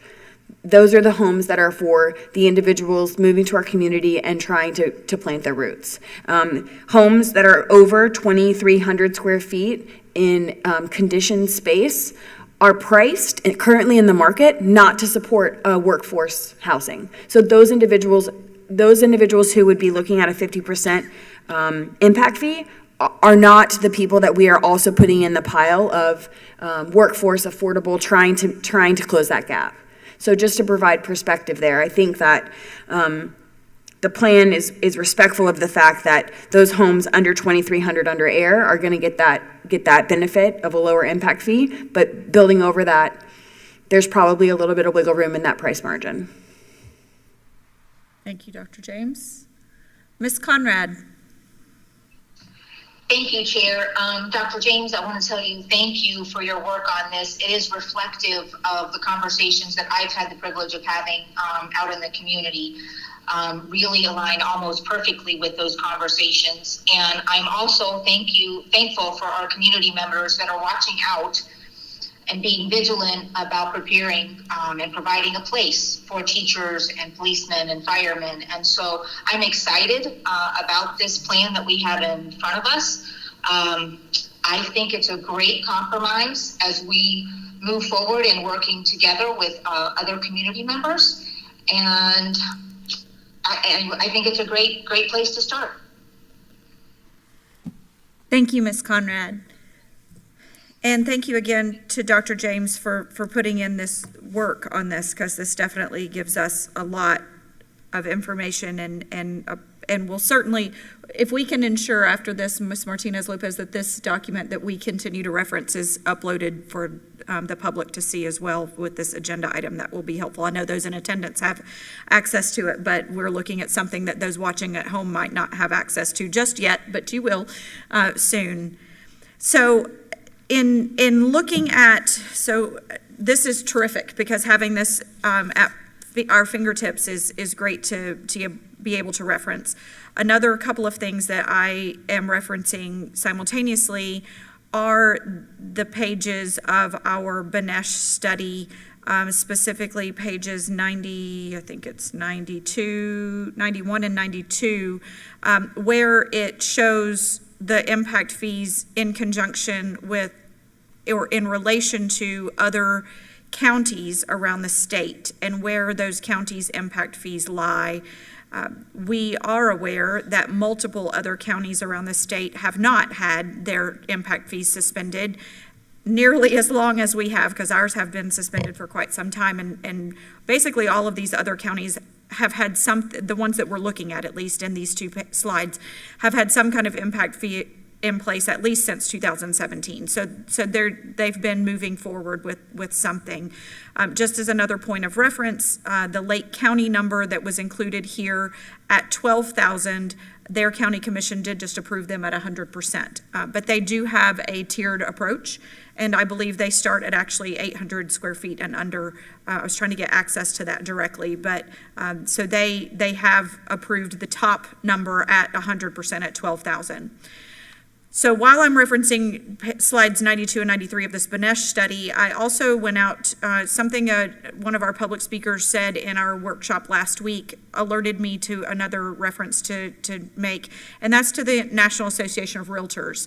So I also went out and took a look at the county median home prices of the counties in Florida in comparison. So it's like we kind of need to take a look at multiple different factors here.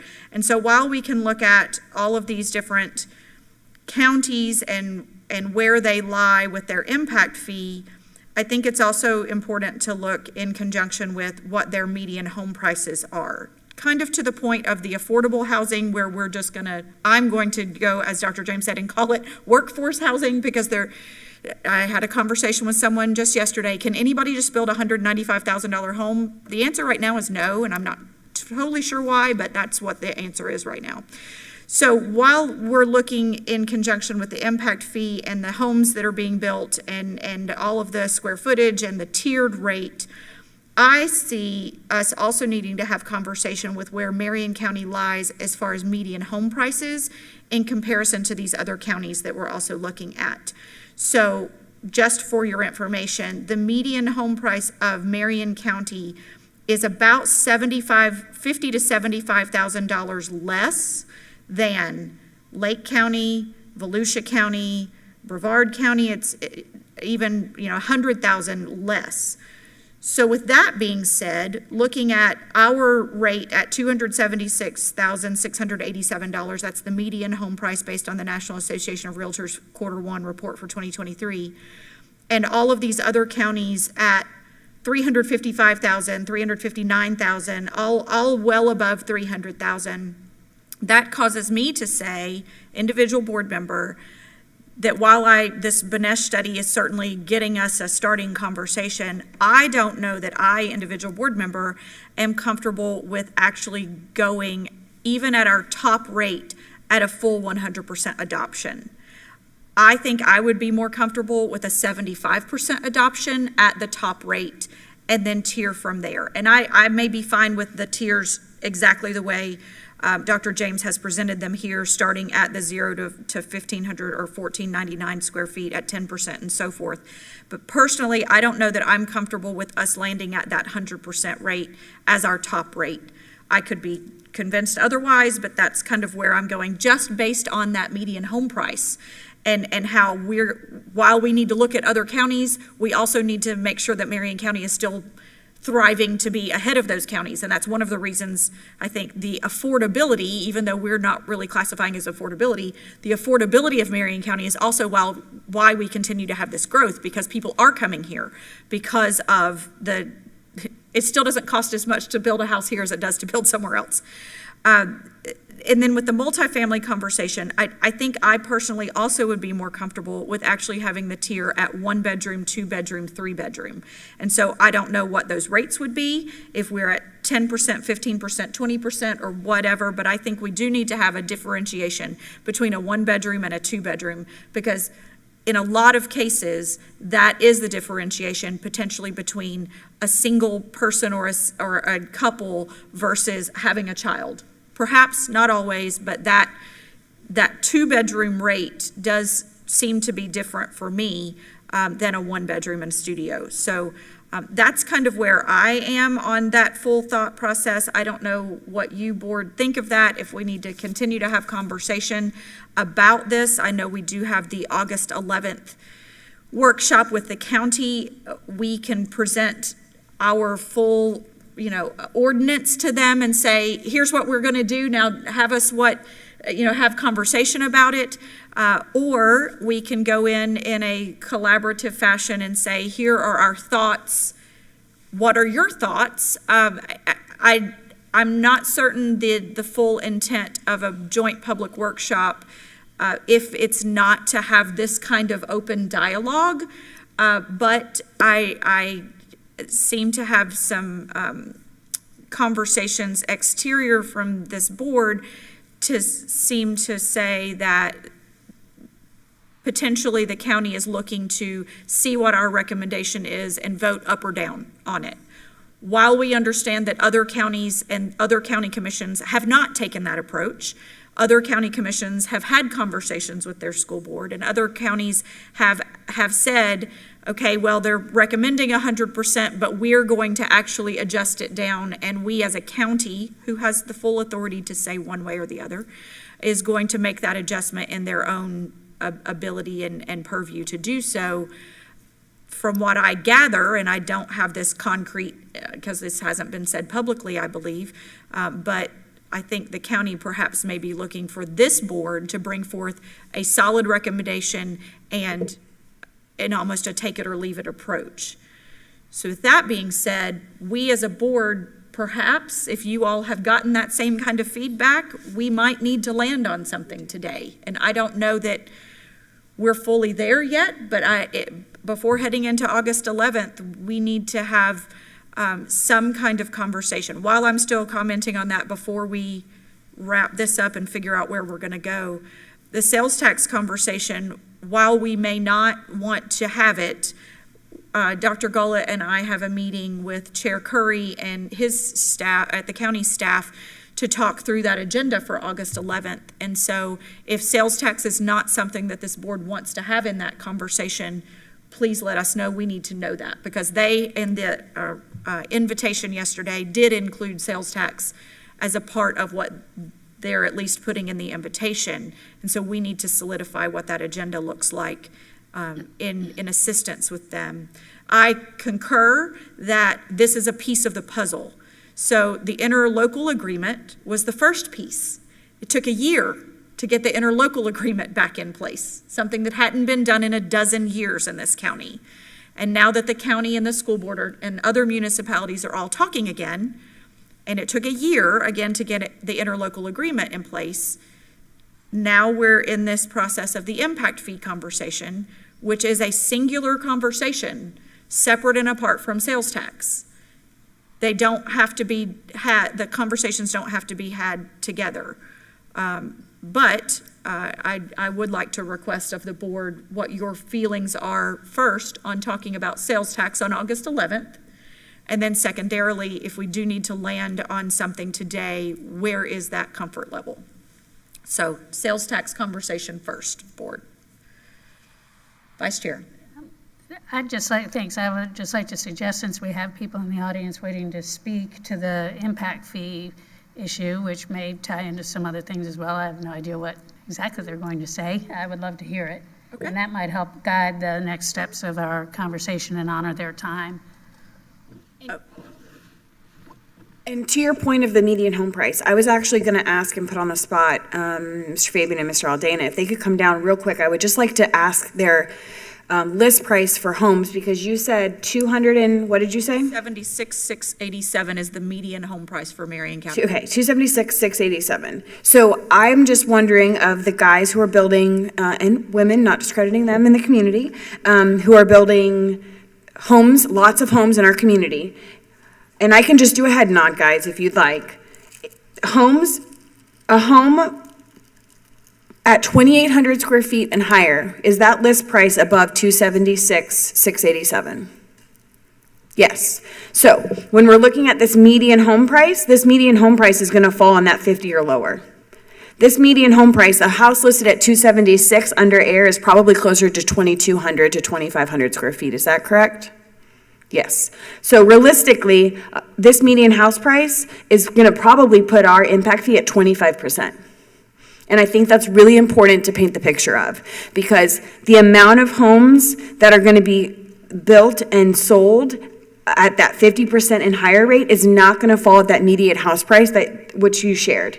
And I just want to make sure that that's incredibly transparent. The homes that are being built that are at, 2,300 plus square feet are being sold with a 3 in front of them more often than not.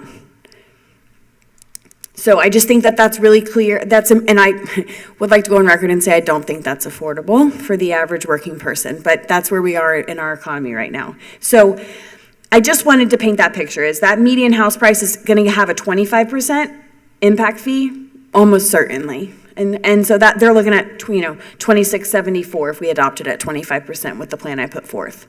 So I think that is reasonable for that median home price. So thank you for your head nods, gentlemen. I appreciate that. I would like to just, as Chair Campbell said, break it down with studio to 1 bedroom, 2 bedroom, and 3 bedroom. I could get on board with a 10, 15, 20. That would be fine with me, or a 10, 15, 25. I do think 3 plus, there are some 4 bedrooms multifamilies being built, but there's not a lot of them. And honestly, there's not a lot of 3 bedrooms being built. Most of the multis are in that 2 range. So honestly, you would be hitting it if you put the 2 bedrooms at 15%, because right now the 2 bedrooms are falling in that 10% range, which Mr. Shealy shared some information with us that he would like to see it fall there at the 10%. And I would agree, if we move that 2%, those 2 bedrooms up to the 15%, we might actually be pulling more money for us, but hurting the community a little bit more, because a lot of the multis being built are at that 2 bedroom. So. And I would like to hold off on the sales tax conversation until we conclude on the impact fee conversation. Okay. Vice Chair? And for me, I'm convinced that the county, they want to know what's the ask. We've been talking about this for a while, and we're getting down to brass tacks here. I mentioned the sales tax because as a citizen, I think it's important for the community to understand that this is not the panacea. This is the opener. We have a lot of needs. We need to be honest about them, and that conversation will be taking place at some point. I'm not sure, and I guess we'll find out from the county, since they put it on the agenda, what they have in mind to discuss. But I agree that we have plenty to discuss and decide on right here. I can get behind the multifamily, adjustment. And I think we're just getting very close to the point where we need to hear from the folks that have come in today, and let's get ready to decide what we're going to ask for.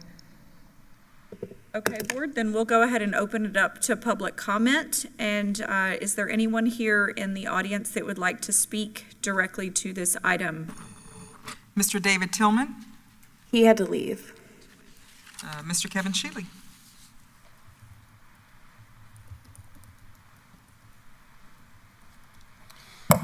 Good morning, Chair Campbell, school board members. I want to start by just saying thank you. Thank you for hearing the public comment from the last meeting, to taking that as really what it was meant to be, which is we want to work together. I don't think there's anyone who believes we don't need new schools, that we have an opportunity to address that with growth. And how do we do that? And that the situation the school board's in didn't happen overnight. We got here over a period of years, and it's not going to get solved overnight. We're not going to immediately solve this challenge, but it is, as several of you have said, it's a step. We're taking this step. You've actually now almost taken two steps, right? You have your bond issue that you're finalizing. You've got the impact fees. You're thinking, are there additional? And I really want to commend you for that. I want to thank you for hearing the concerns about workforce housing. It is an issue as a community we've been working on for several years. Right, sometimes it becomes perspective. As we think about that locally, if you've been here very long, man, home values have really increased, and they have. But if you compare us to just our neighbors surrounding us, our homes are more affordable. If you pull back and compare our community to the state, that number goes from 75,000 to 120,000. If you look at the median from a national, it's 140,000. Part of the reason we're able to attract younger talent is because there is affordability here compared to other places. We want to make sure we can still be a place that people can move, that those opportunities are here. That is a key to our success. And so I appreciate your considering that, in particular, as we think about that workforce housing, the tiered system, the important role that multifamily plays. We're finally starting to see that multifamily being considered in our community, being built, more planning. That's really, really impactful for all of us, but in particular, I think for the school system, as you think of how many young employees you're going to be bringing on in the next few years. So thank you for your consideration of those pieces, and thank you for allowing us to partner with you as we all work together as a community to address this important opportunity and plan for the long term. Thank you all. Thank you, Mr. Shealy. Ms. Martinez-Lopez, did we have anybody else turn in forms? No, Madam Chair. Is there anyone else in the audience that would like to speak to this item about our proposed impact fees? Okay, seeing none, bringing it back to the school board. So, Reverend Cummings. Madam Chair, so we've heard several things. Dr. James' proposal starts with the impact fee being set at 100%. We all got something with it being set at 50%. And then you mentioned something about 75%, it being set at 75%. I think I mentioned something similar to the same about, I'm not sure where we're going to land. I think that's the first place we need to be on page with. If we're going to present a proposal to the Board of County Commissioners, we need to know what number are we going for, 100%, 75, 80, whatever it is, 50%. We need to be in consensus with that first. That's where I'm at. Chair, if I may, I did have a conversation with an individual county commission person, and I presented my plan to get a pulse as to, is it palatable to that particular county commission person? And it is. Adopting at 100% with the tiered approach, acknowledging that median house price and the affordable housing is getting what this presents, but also, the guys building, if you're building a 3,500 square foot house, that's going to cost you $500K to build, you probably have $10K to put towards an impact fee.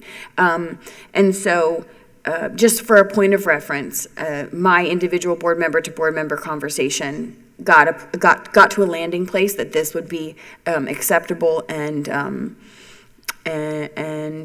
appropriate. Thank you, Dr. James. Vice Chair. Yes, and keeping in mind in terms of really listening to all of the stakeholders, the tiered approach does seem to be, folks seem to be pretty receptive to that. And from it makes sense to me practically as well.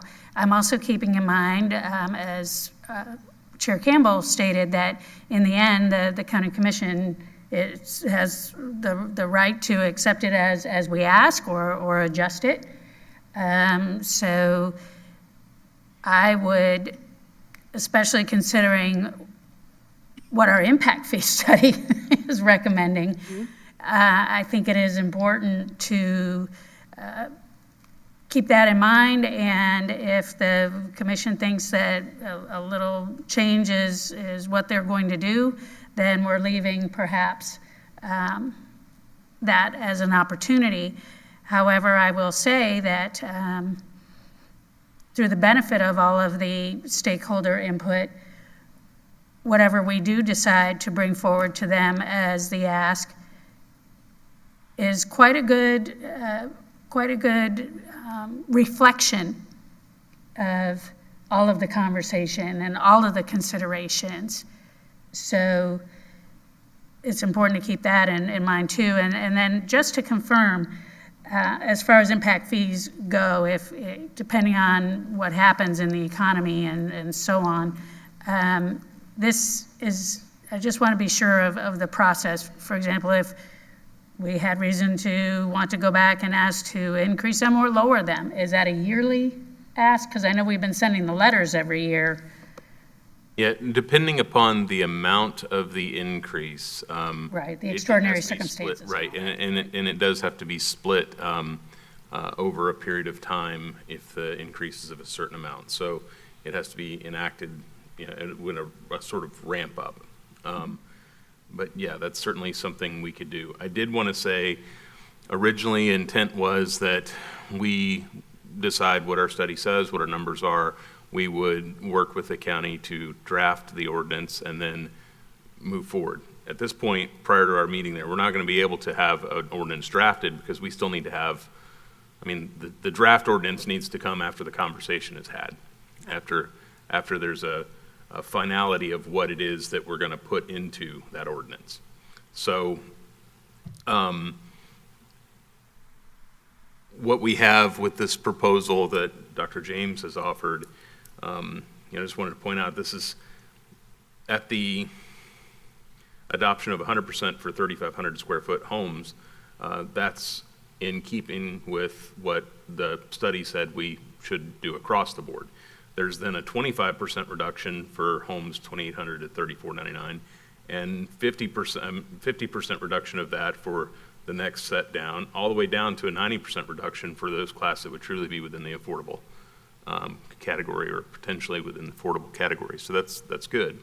The language does not just center around numbers and insert a blank for an ordinance, though.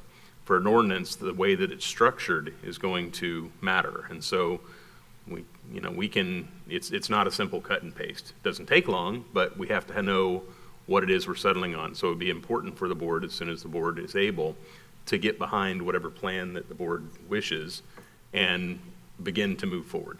I guess, Chair, just to build on what I was sharing, yes, that was my intention, that when we meet with the county on August 11th, that we'll have our draft ordinance. To me, that's a definition of a draft. Agreed, it has to be done. I don't believe that this conversation with county commission is going to be any level of productive unless we are bringing our draft proposal to them for them to review and hopefully say we're on board, and we finalize it, we vote on it, they vote on it, we get this book closed. Yeah. But we have to bring a draft proposal to that August 11th meeting. And when it comes right down to it, this is very reasonable in my mind, especially after 17 years. I've said this before, I'll say it again, the school board has really done their part to buy the land at good prices and then sit on it and be ready when our community and our economy was at the point where we were going to not create a negative situation. So I feel confident that what we would be asking for and some variation or exactly what we've just been talking about, there should be good reception. Thank you. Thank you, Vice Chair. Would that then give me consensus of the board to take what we have in front of you? I'm hearing, I think what I'm hearing is that this or a variation of it is what you'd like to see in the draft ordinance that we would present. So knowing that if there is a variation, it's going to require that the draft be reworked perhaps a considerable amount. So would we have consensus that this, or if not, what variation of it we would like to move forward with for me to draft the ordinance with Mr. Mentor? Chair. Yes, Vice Chair. Just for clarity, I'll say as a board member, other than unless there's any more conversation needed about the 0 to 2 for multifamily and tiering that further, I'm ready to move forward with what has been presented. And again, thank you, Dr. James. The level of detail that we've gone into, the level of communication and collaboration, I'm really happy about, and I hope that that begins to really set the standard for how we move forward, how we continue to move forward with all the opportunities we have in this community. Thank you, Vice Chair. Ms. Conrad. Thank you, Chair. I am in agreement. I feel like we should move forward with the plan presented by Dr. James. Again, thank you, Dr. James, for your preparation and research. You know, after 17 years and the time that we spent reviewing the results, I feel like we can ask 100% at the last level. And in the community conversations I had, they were also in support of the last or final tier at 100%. So I feel confident that the plan that's presented will help us move forward. Thank you, Ms. Conrad. Reverend Cummings. We can move forward. Okay. Thank you, Board. That gives me some clarity so I can get that done. Thank you. Yes, and after conversation, I too can be actually on board with the thought process of that 3,500 plus square foot home at 100%, understanding that those are much less of the number of permits that are being done at this juncture in our community, and that the significant majority of the homes being built right now are at that 50% rate or less. I would also encourage us to do the tiered rate on the multifamily.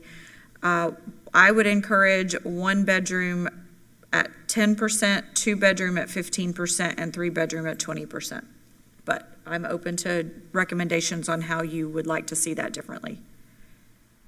I'm not against that. I just think it will adversely hurt the community. So it will collect more money for us, but adversely hurt the community because the largest percentage of multifamilies being built are 2 bedrooms, and we're going to be increasing the amount of impact fee we would collect on those 2 bedrooms. So if our focus here is to understand that multifamily homes are where our affordable or workforce are living, then I believe personally that keeping 0 to 2 at a 10% is the best way to acknowledge that. Personally, it would be less collection from us, but I will have those numbers, and as soon as I get them and compile them, I'll share them with the attorney. But that would just be, I wouldn't be against the idea, but I do believe it would not reflect what the community needs. So with that being said, then could we entertain the idea of 1 bedroom at 5%, 2 bedroom at 10%, and 3 bedroom at 15%? Just so we're tiering that, staying at that 10% at 2 bedroom, but actually lowering it for the studio and 1 bedrooms at 5%. And keeping the 3,500 plus at 100, so. Right, keeping that would be for single family, but for the multifamily tiering, having 1 bedrooms at 5% and 2 bedrooms at 10%. I don't think we should go below 10 personally. Yeah, Okay? I think 10 is, I think we're starting to parse. yeah, I think we need to submit as it is, and then if we have to work out something different with the Board of County Commissioners, that's different. But I think we need to go ahead and shoot for what we got here. Okay? I'm sorry? Ms. Conrad?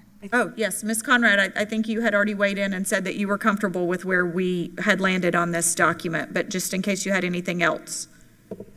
Thank you, Chair. If Attorney Powers could repeat his comments, I'd appreciate it. Okay, perfect. So yes, let's just move forward with the way this is presented for our draft ordinance, with the understanding and the hope that during the August 11th meeting, that if this idea and draft does not meet at least 3 of the 4 county commissioners' approval, or how they feel about it, then hopefully we will have collaborative conversation on that day to see if there is somewhere else that we can land, because as we know, impact fees is a part of this conversation, and it is something that the school board does need to have back in place and reinstated within this county so that we can get the things done that need to be done that are impacting our students every day. So, anything, Attorney Powers, do you have any questions? No, that's exactly what I needed. Thank you. Okay. I would recommend, though, that since we did have, I would recommend that since we did have continued discussion, even though we allowed for public comment earlier, that we should. We have public comment reopen again. it. Right. Absolutely. Okay, so we have consensus to move forward. Again, thank you to Dr. James for putting this together for us. The document that Dr. James has put forth will be included in the board docs immediately following this meeting if it hasn't already been uploaded. And then that's what we will move forward with, a draft ordinance for us to have for the August 11th joint public workshop with the county. With that, is there any additional public comment on this particular item now that the board has landed on where we're going to present, what we're going to present? Seeing and hearing none, I think, is that it? We good? Okay, all right, I'm seeing heads nod, we're good. Okay, terrific.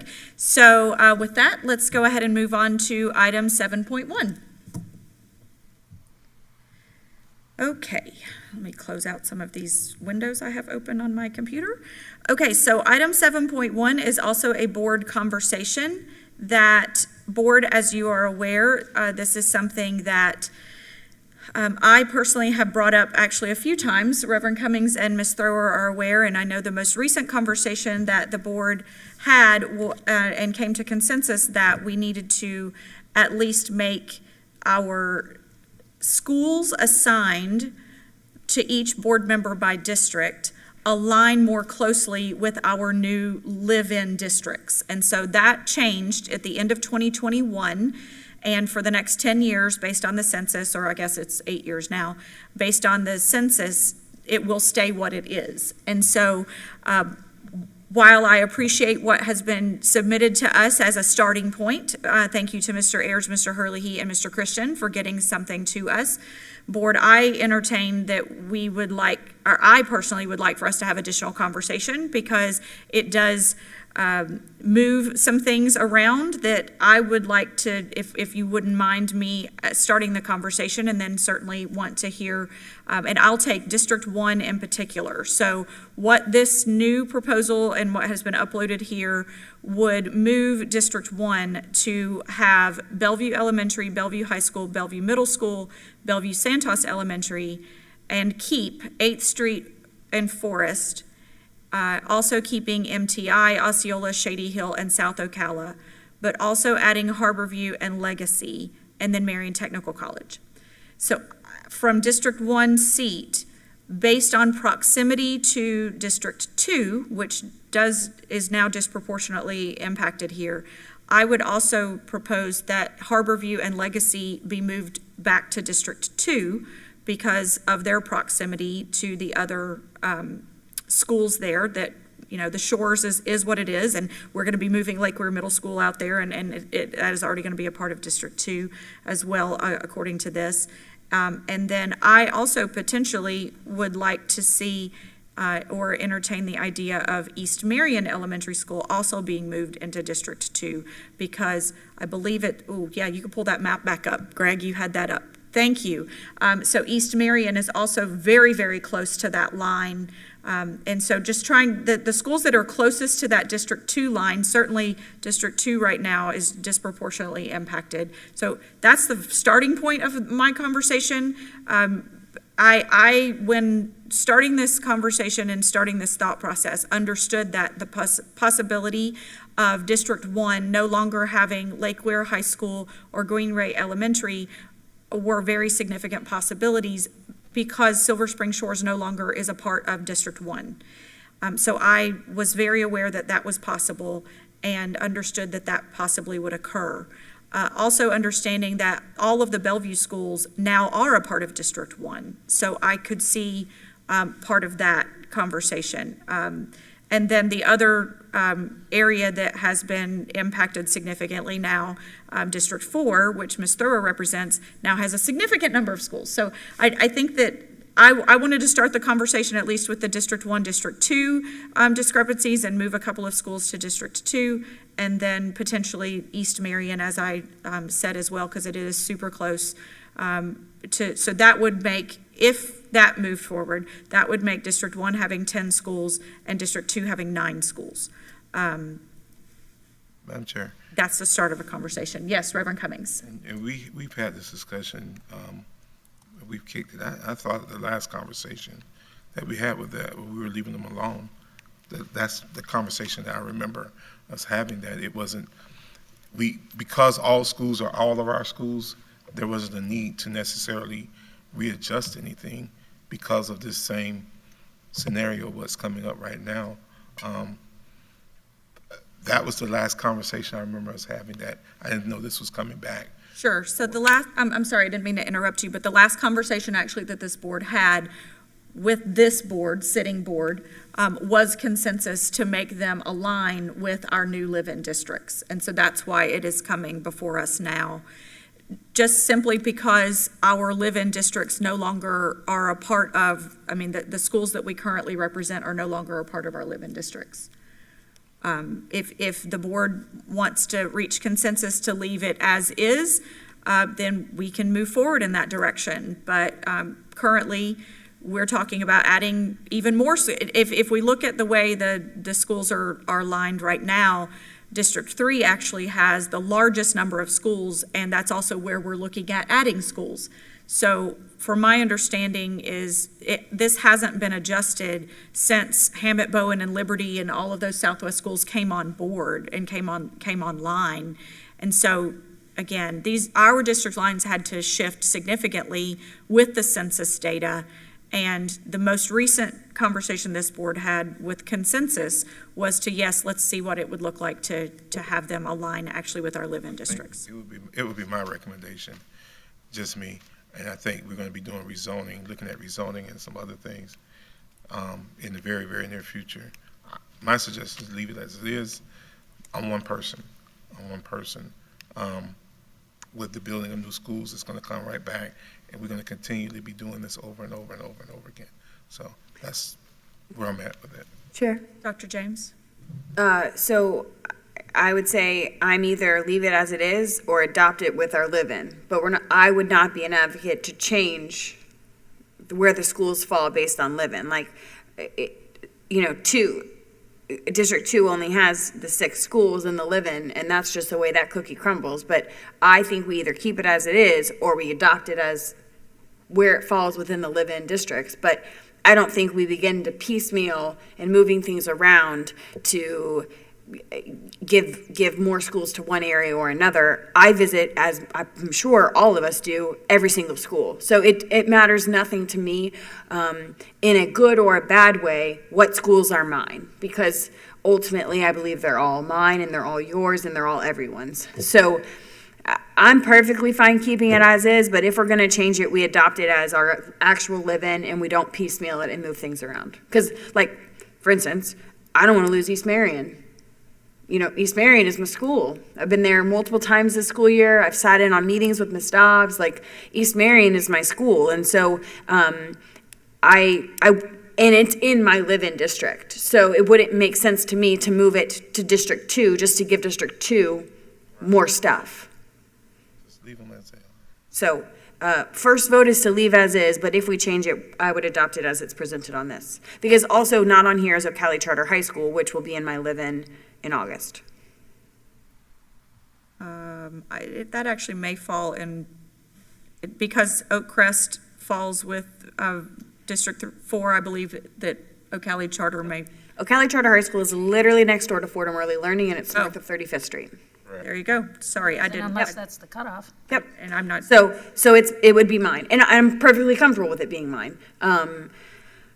But that's not on here, and that is a school opening in August. Understood. Vice Chair Thrower.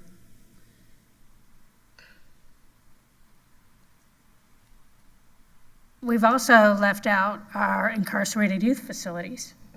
And I have been going to them, thinking that they've been in my district. Maybe some of them have, maybe some of them haven't. And we build relationships, with our schools. And I don't really see the need to change anything because we have a lot of other changes going on and schools that we're going to be possibly adding through rezoning or whatever. Schools get used to having their person. Again, we haven't even accounted for the jails. So I don't know, there's only so much bandwidth that anyone has, and this just isn't something that I feel is at the top of my list at all, to try to sit there and figure out, okay, well, this school or that school. I'm a fan of leaving it as it is. We just have a lot going on, and I know people, they get on there, sometimes they get on the website to see who their representative is, and that happens part of the time, but the other part of the time is that they'll get a recommendation from a friend or a citizen or a neighbor, with whatever their specific issue is. And so it's just, I understand the spirit of it, and sometimes it's possible to make it all very listed, and it makes sense to have it like that and have it all align. But I just think there's too many variables here for me to even want to wrap my head around. If it ain't broke, don't fix it. I love my district. I wouldn't want to lose any of them. And I'm sure I could love all the other schools because I go to as many as I can, whenever I can. So, yeah. Thank you. Ms. Conrad. Thank you, Chair. As being in District 2, I have the smallest schools to work with, but I'm thankful for, I think, everyone on the board. We see this as a team effort, and so any school that reaches out, we gladly connect with them. And so really, I feel kind of on the fence about this issue because I know that it's not equitable. Division is not equitable, but I also agree with Mrs. Thrower that we have built relationships with the people and the schools, the families in our district. Really, my biggest concern is what happens after this board, because we all are dedicated to serving all of our community. So what's best moving forward, maybe to keep it as is, just because there is more equity in the division that's already been set forward. And let it be future boards' decisions if they want to do it differently. But is there anyone sitting up here that feels like there's a compelling reason other than how it looks organizationally to change it? I can see the value. Bellevue High School and Bellevue Middle are right next door to each other. Bellevue Elementary, Bellevue Santos, yeah, I see that. So I think we should just continue doing what works, what we're comfortable with, and again, I want to focus on the things that are the challenging opportunities. And the thing I get from the community is that since I've been on the board, that the board has been very receptive to serving all schools, from Dunellen to East Marion, from North Marion to the southernmost school, wherever it is, we've all responded, even with the changes in the board, we've all responded. Is this worth even dealing with right now? We got the opening of school starting, we got so many other things going on, and we just had the DOE meeting yesterday. This is, to me, I think the relationship that we built up with our schools, we just move beyond this. Thank you, Board, for the conversation. It certainly is something that I know that I have been the board member to bring this up. And part of the reason, and I'm totally fine, it seems like we have consensus, we'll leave it as is. But in all honesty, part of the reason that I continue to have brought this up is not because of relationship, because we all have relationship with principals all across the district, as has already been stated. But when, for example, Board Member Conrad lives around Lake Weir, and Lake Weir High School is not a part of her schools that she's assigned to. It's actually in District 1. That does seem a bit awkward to me personally, but I will continue to have a wonderful relationship with Ms. Wade regardless of whether Lake Weir is a high school that District 1 represents or not. Same way with Greenway Elementary School. And the way that this all started was just simply in the campaign year of 2020 and visiting all the schools by district and talking to people and saying, okay, so what schools do you represent? And I said, well, I represent this and this, and I represent Forest High School. Then when you go over Baseline, then it jumps the road, and I actually then represent Greenway and Lake Weir, but I don't represent, Legacy or Emerald Shores, but I also don't represent Maplewood, which is essentially kind of across the street from Forest. So it just, the way District 1 is laid out right now, it is just what it is. And so that's why I am the one who has brought this up continually, and I hear the board, and we have moved forward, that the consensus from everyone, apart from my bringing it up, is that we need to keep it as is. But just, that's where the conversation started, and as I said, Vice Chair Thrower and Reverend Cummings know that I brought this up in 2020, soon after being elected, because it just didn't make sense to me then. And then whenever our residence areas changed, it makes less sense to me. But hearing what the board is saying, that we should move forward with the way it is right now, then we'll just continue to do that. And the way they are listed on our website is the way they will stay. So with that, is there any public comment on this item? Seeing and hearing none, moving on to board and committee comments. Ms. Martinez-Lopez, anything from the board clerk's office? I do. I have uploaded Dr. James's document, so it is currently in board docs, so everyone can view, the community can view that. My second thing is I've been given some information about the day in the legislature. I believe those dates are going to be January 17th, 18th, and 19th. I believe Mr. Cummings is the only one that would need to stay an extra day because he serves on the executive committee board.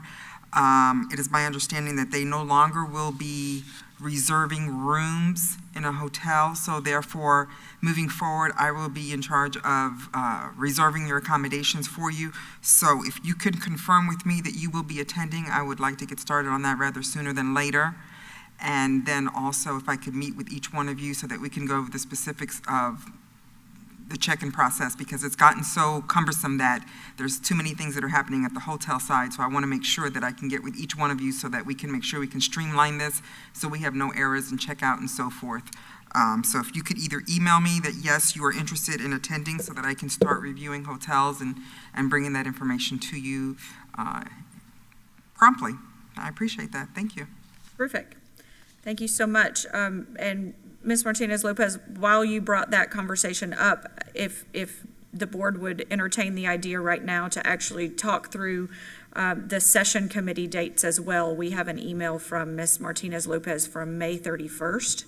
I know that's a bit old, but it does reference the committee week dates. And if we, for whatever reason, it's not pulling up for me, but the session committee week, we had great success last year with visiting our legislators, visiting our legislators during committee weeks, and if possible, would like to consider when we might be able to work on getting those dates set.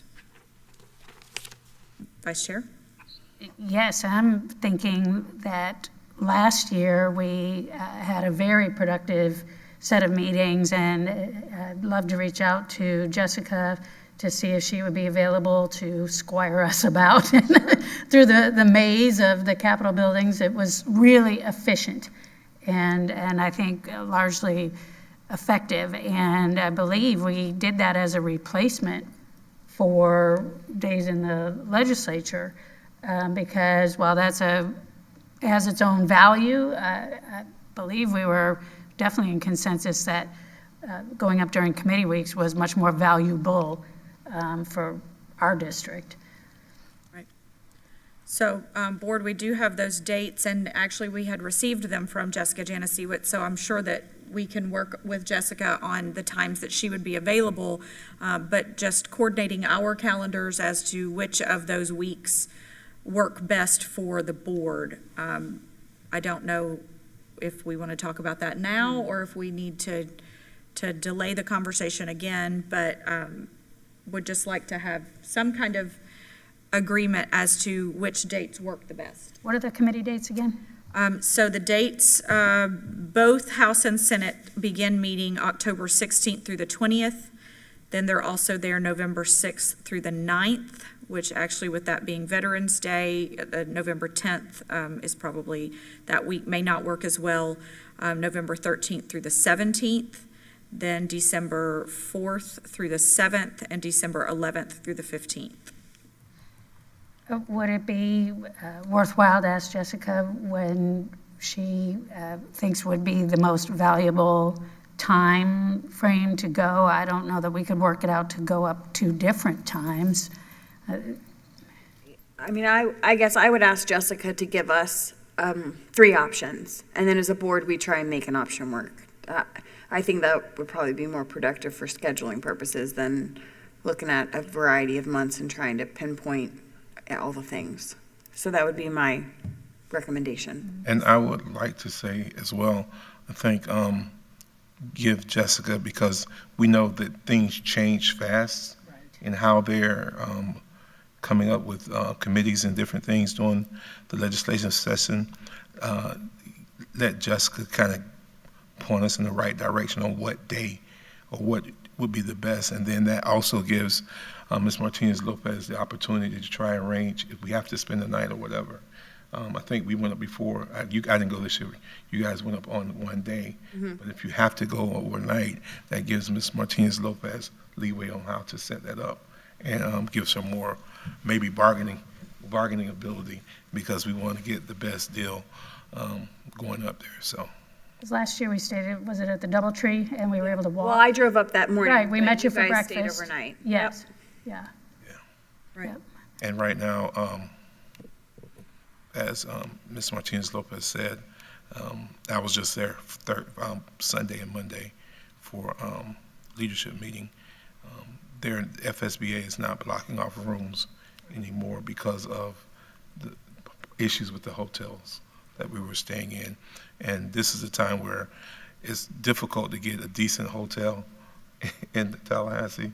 So I think we have a jump on it. Ms. Martinez-Lopez has the opportunity to kind of get us set up where at a reasonable price. And it was a lot less expensive, according to my recollection, to go up during committee time than it is during the legislative days, because then everybody, every group and their brother is up there. Right. Right.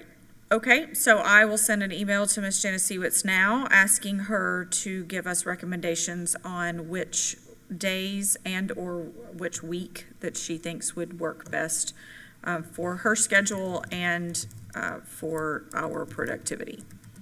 Wonderful.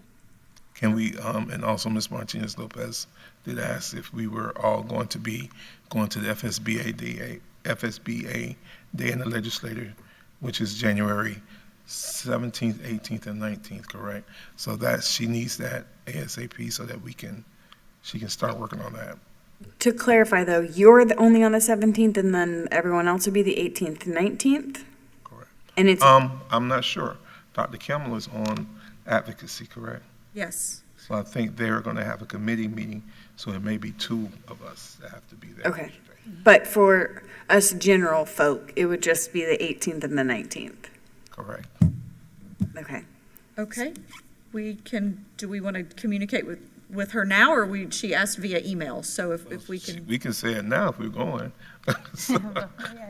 Save some finger strokes. If you know for sure you're going, then say so. We'll be there. I can make myself available, so staying 2 nights on the 17th and the 18th. And I can make myself available as well. Mr. Rowe? I'm still not sure, so I'm going to have to email you. Okay. Ms. Conrad? Ms. Conrad, do you want to email Ms. Martinez Lopez or let her know now? I need you to clarify the dates. Okay, January 17th through the 19th. So if you just maybe want to email her if you're available and want to attend the days in the legislature. Perfect, thank you. Yes, I will. Okay. Thank you so much. Anything else from Board Clerk's office? That's it. Thank you, Board. Thank you.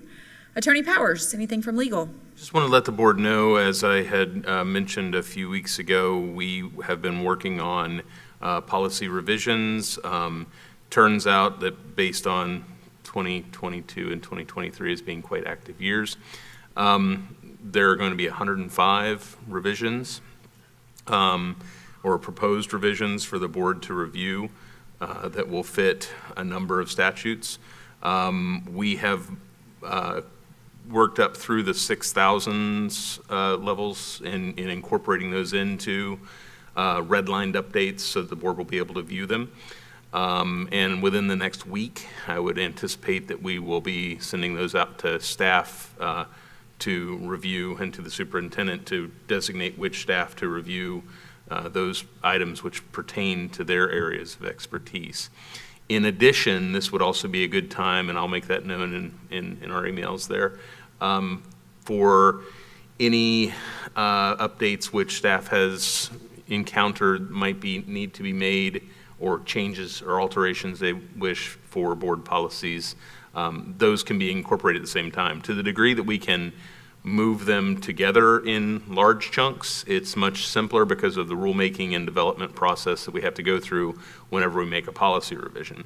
So we can certainly include other revisions if they're needed, and that would be subject to the staff then making those proposals, and we will then submit them with our updates to the board.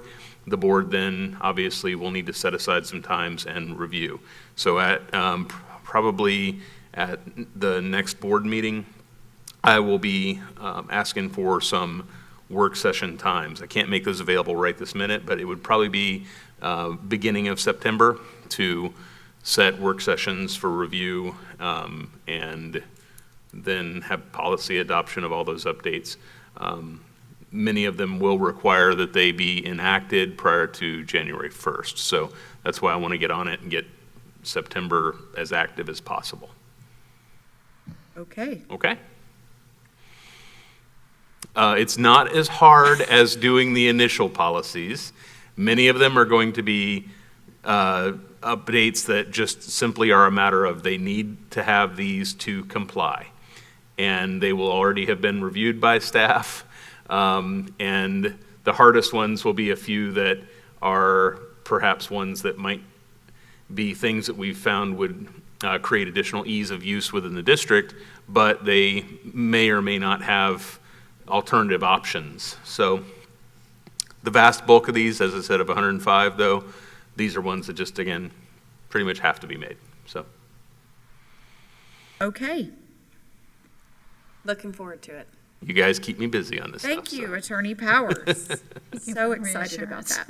Okay, if nothing else from legal, Nothing else. Dr. Gullett. Thank you, Madam Chair. I don't have anything additional. Terrific. Dr. James. Nothing really. I just want to say thank you to the board for giving me an opportunity to provide my recommendation today and my leadership. And I'm grateful that we have developed a plan to bring to the County Commission's joint meeting. And I look forward to having a productive meeting with them. And really, I think I could see us collecting impact fees by January 1st of 2024, and that makes me really excited. So I thank you all for allowing me the leverage to lead in this item. Thank you. Thank you, Dr. James. Reverend Cummings. Thank you, Madam Chair. And again, thank you to Dr. James for putting the work in with this recommendation. You brought it forth in such a way that it was very clear for everyone, and we appreciate that. I appreciate that. We have schools getting ready to start on the 10th of August. It doesn't seem like the summer, like we've had a summer. It seems like it's been a break for a couple of days. However, I need the community to understand that just because we've been out of school, school has been out, things have been happening in the district every day. Every day, the superintendent's team is doing something and trying to prepare us for this August 10th start date.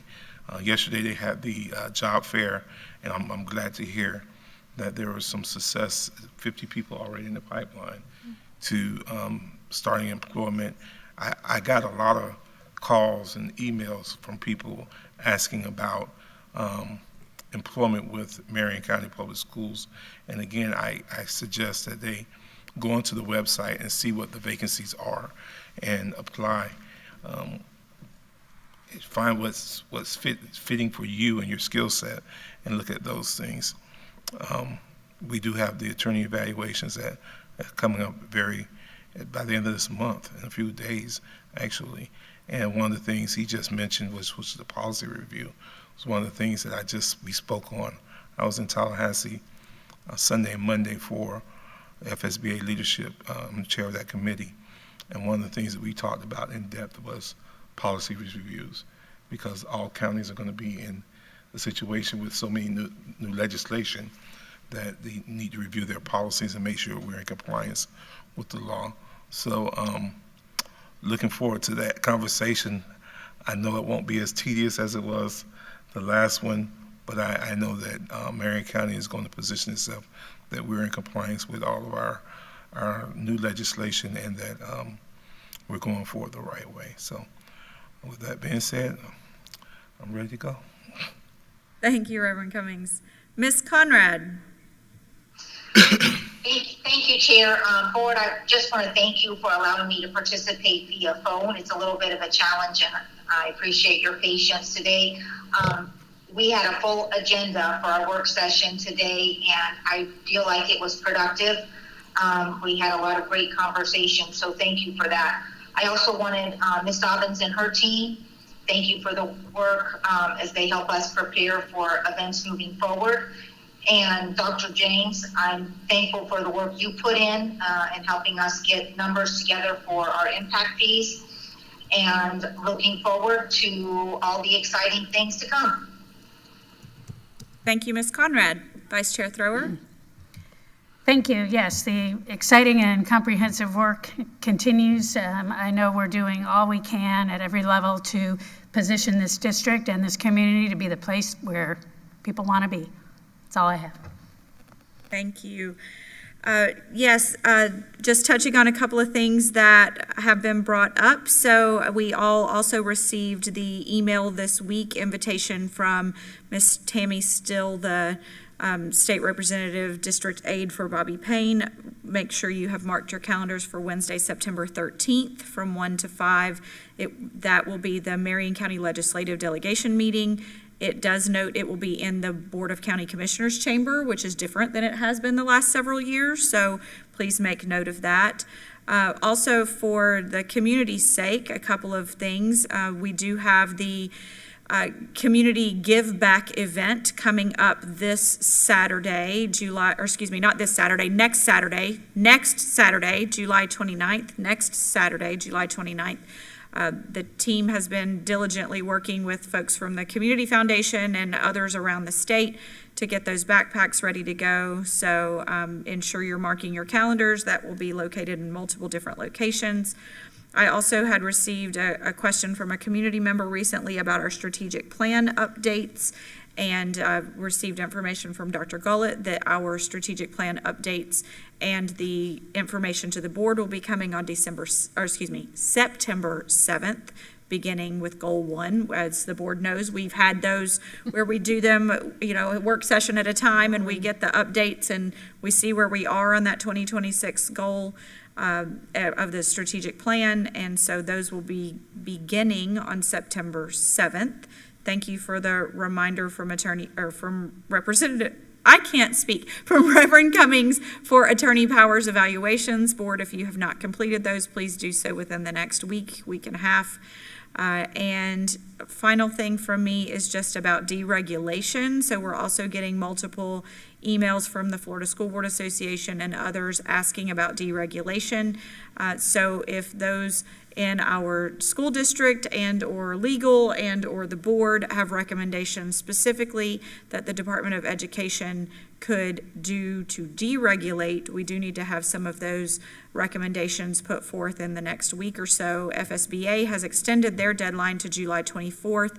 So if anybody from this board wants to submit something, we haven't had a collective conversation about that, but with committee weeks coming so early, we will need to have a collective conversation sooner rather than later about what this board's priorities will be for this upcoming legislative session, especially since our legislative delegation meeting will be in September.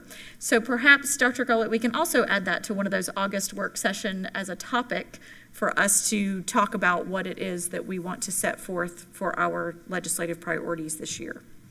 So, yes, Vice Chair. I'm really glad you mentioned that because I wrote it down. It's happening so early this year, and Kevin will need the time to make the little poem cards, little handy wallet size, and for us to decide on our legislative priorities, which I hope they include attendance. Thank you. Madam Chair. Yes. Thank you. You hit the other thing I didn't put in my notes, the deregulation. We definitely need to get that information to them ASAP, any suggestions that we have. From what I gathered on Monday, only a very few people, school board members from around the state, have submitted anything, maybe 3, concerning deregulation. And I'm not sure it's because they're not understanding the total picture, of this. So they definitely want our information. Right. So one thing that became aware, but I have not actually submitted it to them, but I did mention it verbally to some folks, was whenever the Marion Technical College had to enter into an articulation agreement with Marion County Public Schools. That was a question that I had. It's statute that has to occur, but we essentially had to enter into an articulation agreement with ourselves. So I think there's something like that we need to talk about what that language needs to be. So Attorney Powers, I just forwarded you the email, said anything from legal. I'm sure that Attorney Powers has, and I'm sorry that I hadn't asked previously, but I'm sure there are some things that you might see on a regular basis that might be great recommendations for deregulation. So if we can get together Attorney Powers in the next 2 to 3 days. Absolutely. I don't have a problem submitting anything from that. But any individual board member can submit things as well. I know Dr. Gullett has multiple things that she's received requests from Department of Education too. So yes, all of those things, and it is coming really quickly because it feels like we just finished session, and we did just finish session, and now we're heading right back into these conversations because of when it falls this upcoming year. So I think that wraps up everything I wanted to touch on today.